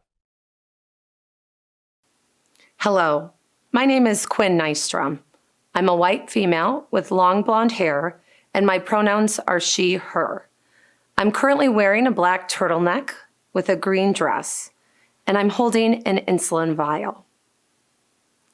Nearly 30 years ago, my brother Will was diagnosed with type 1 diabetes just a month after his 5th birthday at St. Joseph Hospital in Brainerd. In an instant, our family's world changed. Will's reality shifted when his pancreas stopped working, through no fault of his own, leading him to manage daily insulin injections, finger pokes, food counting, and regular doctor visits. I faced my own diagnosis 2.5 years later at the age of 13, marking the moment when I became a person living with diabetes. Though devastated and hopeless, I drew strength from seeing Will persevere. If Will and I had been born 100 years earlier, our diagnosis would have been a death sentence. Yet, due to the discovery of insulin in 1922 and remarkable advancements, countless individuals with diabetes now thrive into their 50s and beyond. However, survival rates remain a challenge compared to those without diabetes. This chronic illness is unique in that we are entrusted with administering insulin injections and making critical dosing decisions for a life-sustaining drug. These life or death choices require our vigilance multiple times a day without the aid of a doctor. Consider the gravity of this scenario. Registered nurses must have a second registered nurse confirm the insulin dosage before administering it to a patient. Meanwhile, many of us have been managing our doses from a young age.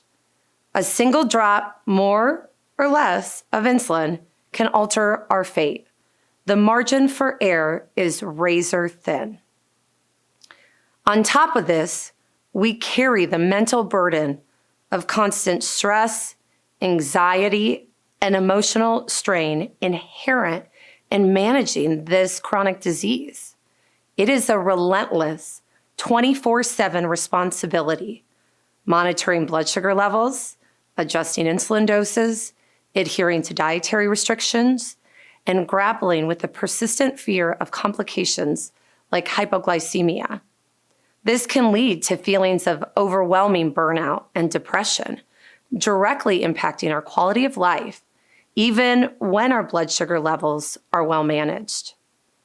Now, imagine living in the world's wealthiest, most developed country, while your body can no longer produce the hormone everyone else generates, insulin. The silver lining is that insulin was discovered over a century ago. But the unfortunate reality here in America is that 3 insulin manufacturers and our healthcare system have attached a price tag of $380 per vial for this life-saving medicine that costs only $3 to $6 to produce. Since my diagnosis, the cost of insulin has risen astronomically by 1,200%.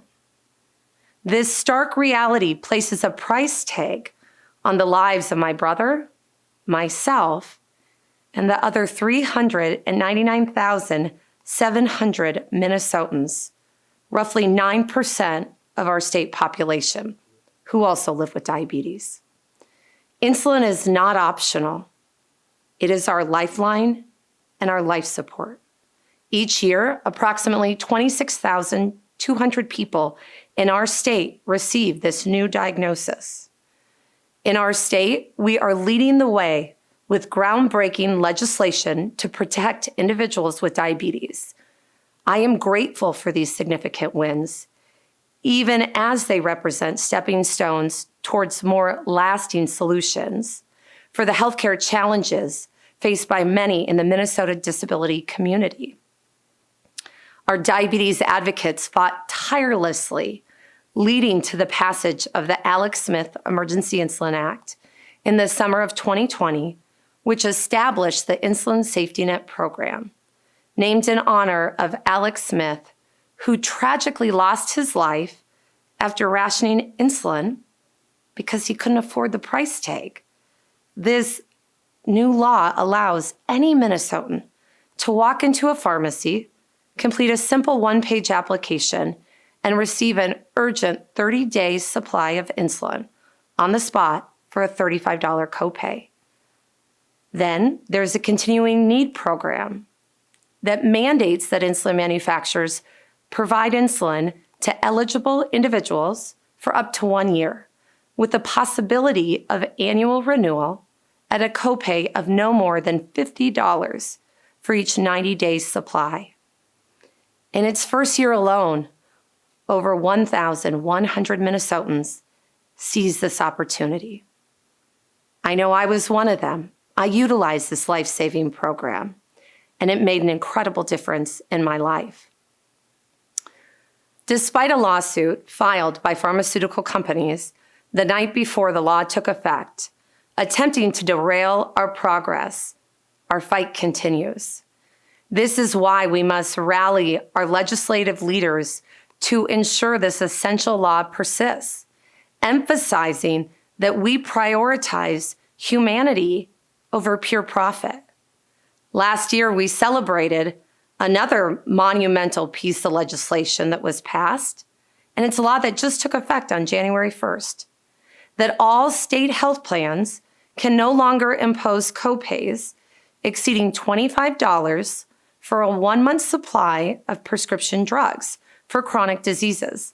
That includes diabetes, but also asthma and severe allergies. There is also a $50 per month limit for supplies like syringes, insulin pens, and pumps. A fellow advocate, Leah, shared that her family will save nearly $2,000 annually on her daughter's diabetes medications and supplies. Despite facing pushback from the healthcare industry, our courageous legislature moved forward, ensuring that insurers comply with this important law. I urge all members of our government, including our governor, to continue their steadfast support for these life-saving bills. Let us stand together for a future where no one has to choose between their health and their financial security.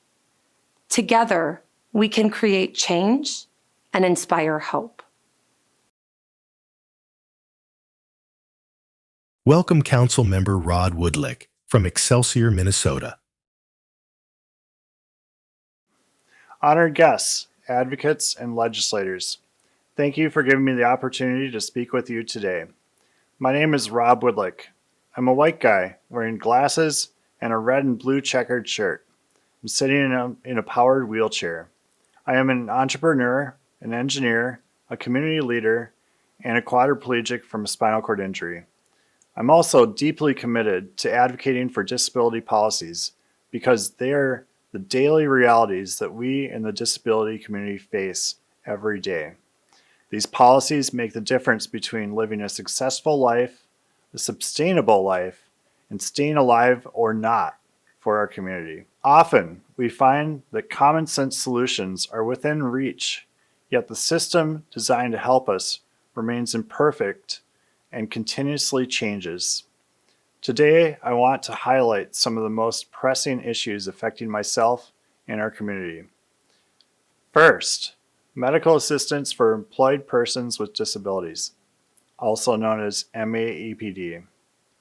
Second, coverage of non-covered health-related services. And third, preserving and enhancing home care and access to critical healthcare needs. First, the topic of MAEPD. MAEPD allowed me to rejoin the workforce as a biomedical engineer and create a company that develops assistive technology after my spinal cord injury. We need equal incentives and opportunities to work with a disability while retaining critical benefits. Last session, we eliminated the asset limit. However, there is much more work to be done in terms of readjusting the premium rate or eliminating it, especially for those on the lower end of the income bracket. We also need reform that allows individuals 65 or older who work to stay in this program. We also need to increase awareness and support for individuals who want to join the program and reduce the individual administrative burdens that we face. Many don't know that this transition is difficult, as individuals living with disabilities commonly have to turn down other support benefits and navigate a complex web when they begin working again. I have friends in the disability community that have had no safety net, who have been forced to make tough decisions on whether to buy food or pay their MAEPD premium bill when they decided to take the leap into starting their careers. Additionally, my friend Bob is getting older and he has a spinal cord injury. He continues to work in his career and has no plans to retire soon. However, he may be forced to retire at 65 for him to be able to maintain his benefits. MAPD supports individuals with disabilities to not have to choose between working or turning away life opportunities that most people take for granted, contributing to society, or receiving critical healthcare benefits, or building their dreams and sustainable wealth, or receiving home care that helps them get out of bed in the morning.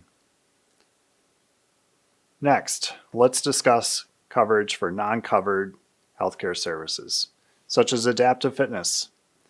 Adaptive fitness has helped myself and many of my friends. For instance, I require specialized training that has significantly improved my life, helping me move my arms, manage my blood pressure, improve my mood, prevent kidney stones, hospitalizations, and so much more.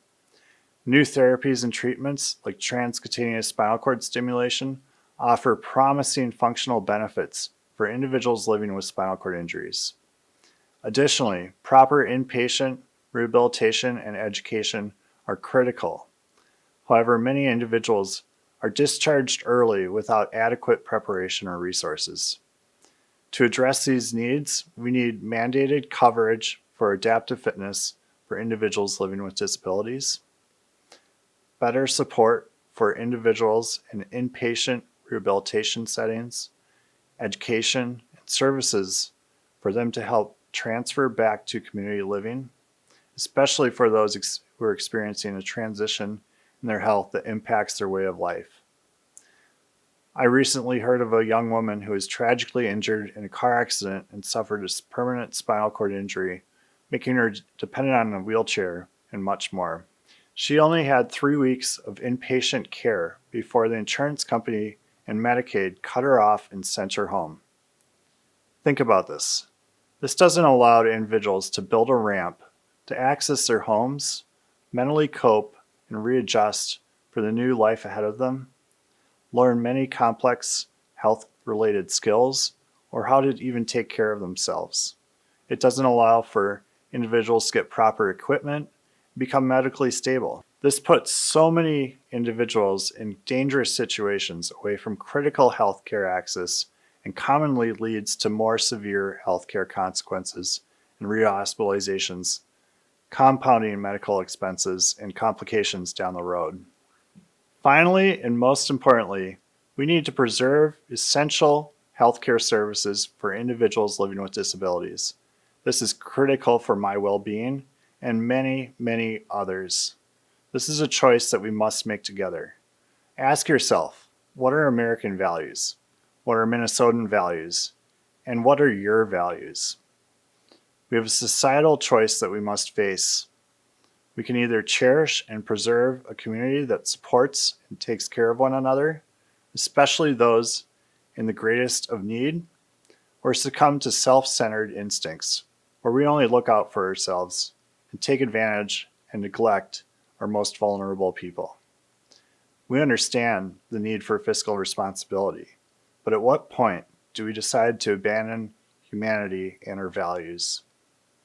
It is important to recognize that most people will experience a disability in some form, whether temporary or permanent, at some point in their lives. Bipartisan support across the aisle for our most essential Medicaid and disability services and benefits is critical now, more than ever, as we face potential budget cuts. We need to preserve essential services such as access for home care and critical health access for individuals living with disabilities. Without access to proper home care, I would lose the ability to participate in my community and contribute and live a dignified life. Home care is not only the morally right thing to do, but it is also cost-effective compared to institutionalized care. Here are some proposed solutions. Maintain essential services that provide community-based home care and access to health care for individuals living with disabilities. Enhance wages and benefits for home care workers. Continue support for the Direct Care Student Service Corps that incentivizes students to engage in home care with a stipend. Provide easily accessible accreditation certificates and training for lower educated home care providers to perform complex tasks, and ensure that home care is community care and not just limited to the home. In conclusion, I want to express my sincere gratitude to the Minnesota Council on Disability, advocates, and legislators. I look forward to working with all of you.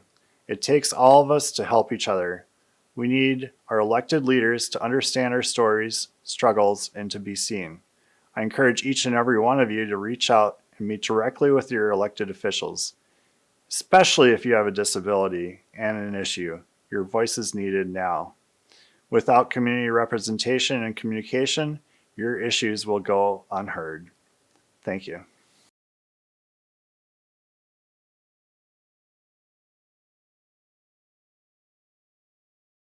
Welcome Council Member Jen Foley from St. Cloud, Minnesota. Hello, my name is Jennifer Foley. I'm a woman with short brown hair in a wheelchair wearing a bright blue pullover. I have served as a member of the Minnesota Council on Disability Governing Council since 2021. I currently live in St. Cloud with my parents, who serve as my primary caregivers. In my past life, or what I like to call my past life, I spent 25 years as a sports information director at schools across North Carolina, Iowa, and Minnesota, before moving over to be the director of the Applied Research Center at St. Cloud State in 2008. I had the honor and privilege to represent the Minnesota Council on Disabilities on the Legislative Task Force on Aging this past year. We were a small task force comprised of just 8 members, but we were given a big job. We were tasked with reviewing current aging-related governmental functions, programs, and services across all state agencies, to look at current public and private strategies to support family caregivers for older adults, define and support quality of care and life improvements in long-term care and home care, and how to sustain neighborhoods and communities for an aging population. Our goal was to determine the governmental entity best suited to plan, lead, and implement our recommendations for aging Minnesotans across the state.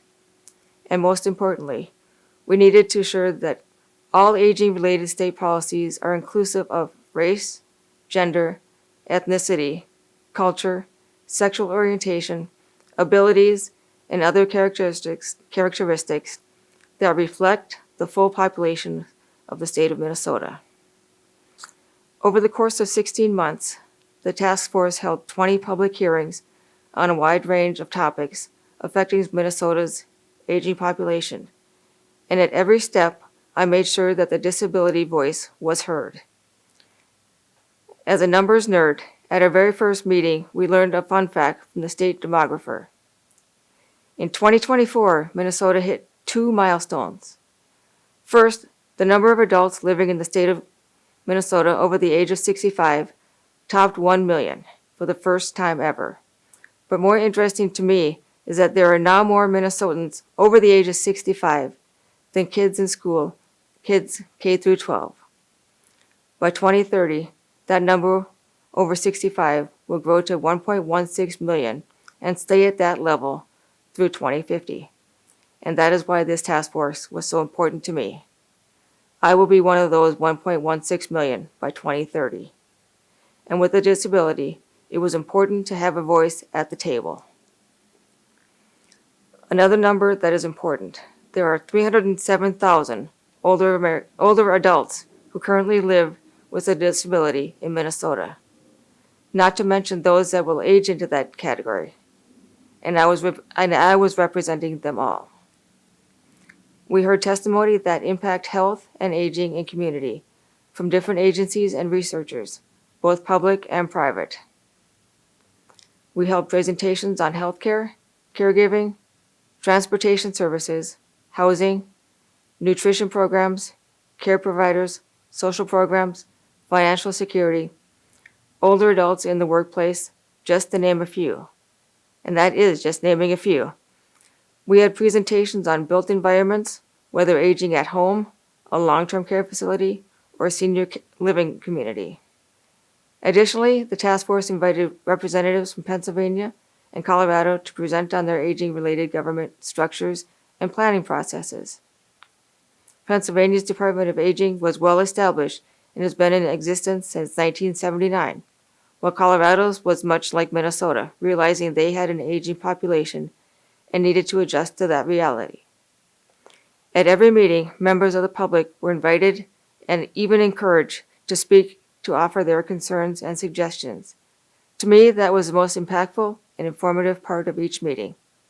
Fellow council member Myrna Peterson testified on the fantastic Go Marty rideshare program in Grand Rapids. Former MCD Public Policy Director Trevor Turner testified on the lack of accessible transportation, not just for the aging community, but for all disabled folks. Trevor had one of my favorite quotes among all testifiers. Aging for most people is simply acquiring a disability over time, and that is so true. My work on the task force allowed me to branch out and work with many groups in the St. Cloud and Minneapolis area to make sure I was hearing from as many voices as I could. I met with members from Age Friendly Minnesota and the Central Minnesota Council on Aging. I went to the Whitney Senior Center, the CentraCare Senior Care Facility, and I met with elder voice advocates in Minneapolis. I made it a mission to make sure I was hearing the concerns from as many people as I could. As a person who uses a wheelchair with complex medical needs requiring long-term care, I'm very concerned about ending up in a long-term care facility if and or when my parents or family members can no longer care for me. I want to make sure Minnesota seniors age with dignity, receive the services they need in the setting they so desire, whether it's the home they have always known, a senior living community, or residing in a long-term care facility. After 16 months of testimony, we finalized our recommendations just before Christmas and submitted our final proposal to the legislature in January. Our recommendation would be to create a new cabinet-level office on aging housed within the Minnesota Management and Budget, under the direction of the Governor's Office, much like the newly created Department of Children, Youth and Families that just celebrated its first year. This new cabinet would eliminate perceptions of bias and create a clear line of authority and responsibility, and have the power to direct and coordinate aging policy, programs, and services across multiple state agencies. This entity would be tasked with developing a multi-sector state plan on aging that would implement and steward that plan to ensure state government works towards dignified and healthy aging across the lifespan in livable communities with social and economic opportunities. The entity would advance policy grounded in public health, economic empowerment, and ensuring livable communities. I ask that each of you here read our final report and recommend passage to your legislator. In addition to my work on the Disability Council, I also serve as an at-large commissioner on the Greater Minnesota Regional Parks and Trails Commission. This past year, Minneapolis hosted the National American with Disabilities ACT Conference. I am lucky enough to serve with 12 commissioners from around the state on the Parks Commission who saw what a phenomenal opportunity it would be to send our executive director and system plan coordinator to the conference. There they attended sessions on accessibility in parks and on trails, and accessibility in playgrounds, and realized that many of our parks and trails were not as accessible as we thought. The Commission has since partnered with one of the accessibility specialists from the conference to create a value statement for inclusivity for our park system, and are working with him on improving accessibility in all our regional parks. He recently worked with the city of East Grand Forks on the design of their new fishing pier and their new park, and is working with a few other parks on the grade and surface of new trails. We learned a commonly asked question when designing a park. How many picnic tables need to be ADA accessible? Why not all of them? Same with playgrounds. All playground areas should be accessible for all ages, all abilities, all the time. Our commission is totally committed to making all our parks and playgrounds not only accessible, but beyond the ADA minimum standards. We have purchased accessible all-terrain track chairs now for 5 of our parks and is expanding. The DNR has the track chair now in 13 parks, and these are all free to use. Now, one of my favorite things I get to do on the Council for Disability is work at the MCD booth at the state fair. It's there that I get to meet and talk with people from around the state and hear amazing stories of people and families thriving with disabilities. But we also talk with a lot of people who need help and didn't know we existed, and we are able to direct them on where to go for more information and help, and that is rewarding. Last summer, for the first time, I got to do a county fair. I was working with Michelle Severson, the access consultant for MCD.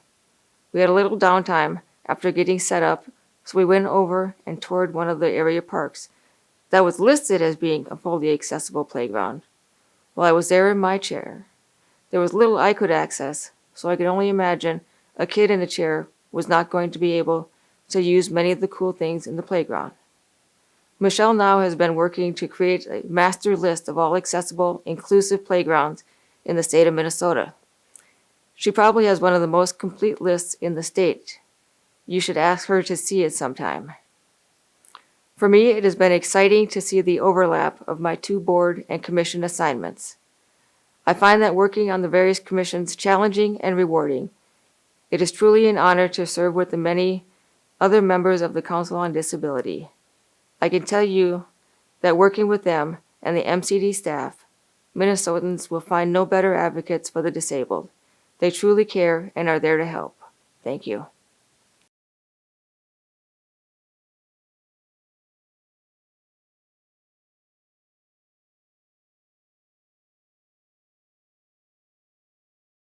And now, a message from Trevor Turner, former MCD Public Policy Director.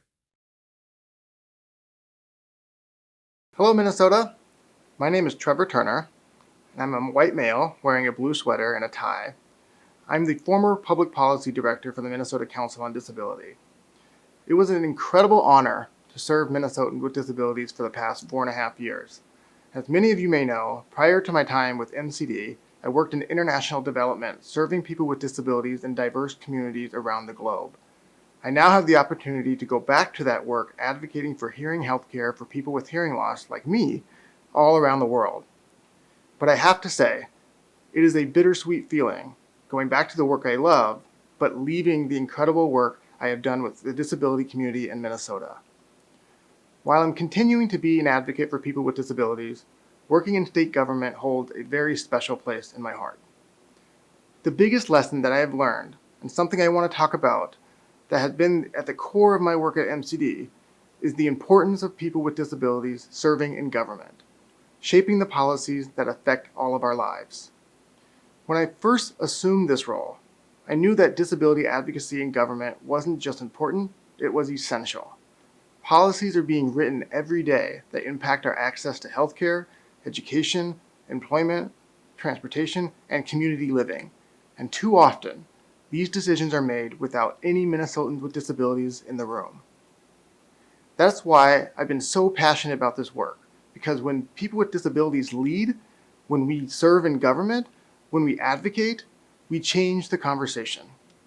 We bring lived experience, we bring expertise, and we bring a perspective that is far too often missing.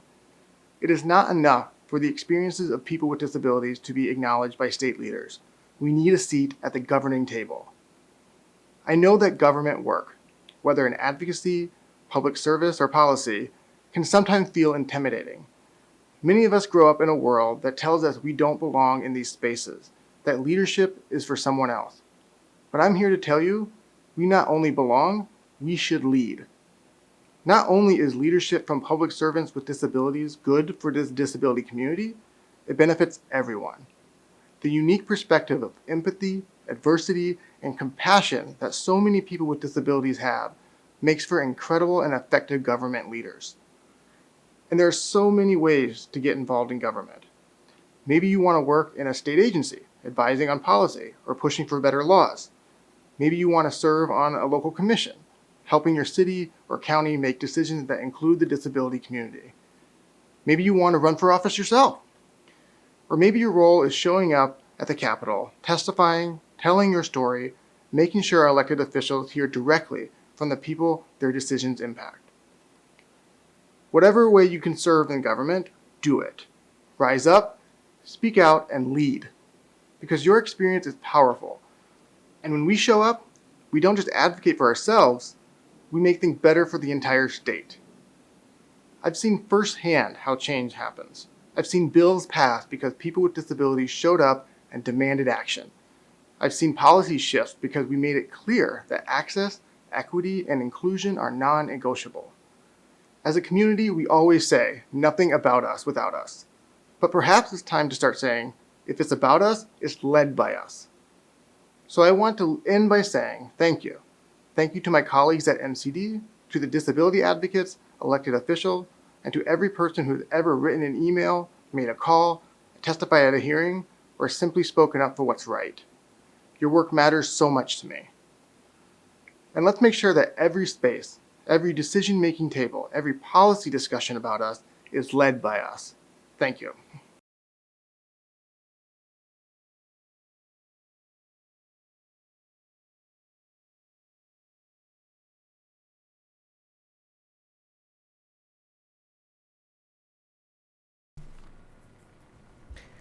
Thank you all so much for staying through this, I think, an incredible forum that the Minnesota Council on Disability put on. I think we can give a big round of applause for every single person. I know I was continually inspired. I know from Myrna saying in her video about she has a strong thumb and a loud voice, to somebody on Damon's tribute video saying his brain and his heart remain strong.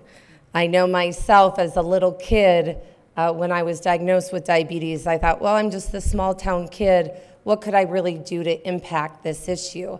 But what I realized is I just started knocking on doors and telling my story. And so I believe each one of us here in this room and online has the power to make change. We're the only ones who can do it. We're the only ones who can tell our personal story, our personal experience, and we can never lose hope of that. And so I know today I feel reinvigorated, even though I know the advocacy work can be exhausting. At times it can be a little demoralizing. But if we don't continue to stay in, then who knows where things will go. So I'm just a cup half full kind of girl, and I believe with all of our collected voices, we can continue to make change and continue to make Minnesota one of the leaders in this country for people with disabilities, but for all Minnesotans. So remember to reach out to your elected officials, your state reps, your senators, Secretary of State, the Attorney General. Let them know if you've ever wanted to testify in a committee. Send them a message just saying what your story is. If you're intimidated about writing a letter to the editor, I promise you most offices, they will write it for you and have you review it, and you just put your name on it. When you testify, there's people that can help you write what you would put together. So don't ever count yourself out. Know that all voices and all people need to be at the table. So I appreciate every single one of you. I'm grateful that I was asked to be part of this, and I will turn it over to Jill, who is responsible for putting on this amazing event. Well, Quinn, thank you for the excellent facilitation, for the personal touch, for the heart that you put into facilitating today. Can we give Quinn Nystrom, our MC, a round of applause? Thank you, thank you. Well, this event was put on by a lot of people. There was a tribe, so just know that it wasn't just me, but today our program has come to a close. We truly hope you enjoyed our legislative forum. A big thank you to everyone that supported and attended today, including all of our online and in-person attendees, our legislators, state leaders, ASL and CART service providers, our IT team, and for all the hard work of our MCD staff and iDream.tv, our production company. And really a very special thank you to all of our advocates. You're the heartbeat behind what we do. And an honorable mention to those who took time out of their busy lives and schedules to go into the studio and do pre-recordings about their impactful lived experiences and stories that we all saw on the screen today. And also, I really want to just speak to the family members and loved ones of those who have passed from the tributes that we did. We honor and truly appreciate you. Thank you for the legacies that have been left. We ask that you complete our survey, please, online, which is linked in the chat for our online audience, and for those in person, please visit our website at disability.state.mn.us and complete it. We also have QR codes, sheets printed in the back, the tables with QR codes as well that you can link to the survey. We really want to hear from you. And if you have any questions or feedback, again, for legislators, we also want to remind you to keep in touch with us and subscribe to our newsletter, visit our website. We just really want to show a level of appreciation for all of you. Before you leave, please grab some MCD swag at the back of the table. So we do have bags and some really cool items. And I just want to speak from my heart for a moment and just share that each of us has the power to change our world, even if one life at a time. Love is truly the most powerful driving force to affect change in our world. So let's show love and kindness to each other, but also please be kind to yourself. So be kind to yourself. So again, thank you for spending the day with us and have a great weekend. MCD thanks you. Please stay in touch on social media via Facebook or on our website at disability.state.mn.us, by phone at 651-361-7805, or email at council.disability@state.mn.us. Thank you for joining us for the MCD 2025 Legislative Forum. Please complete our Legislative Forum survey. The survey will be available on our website at disability.state.mn.us.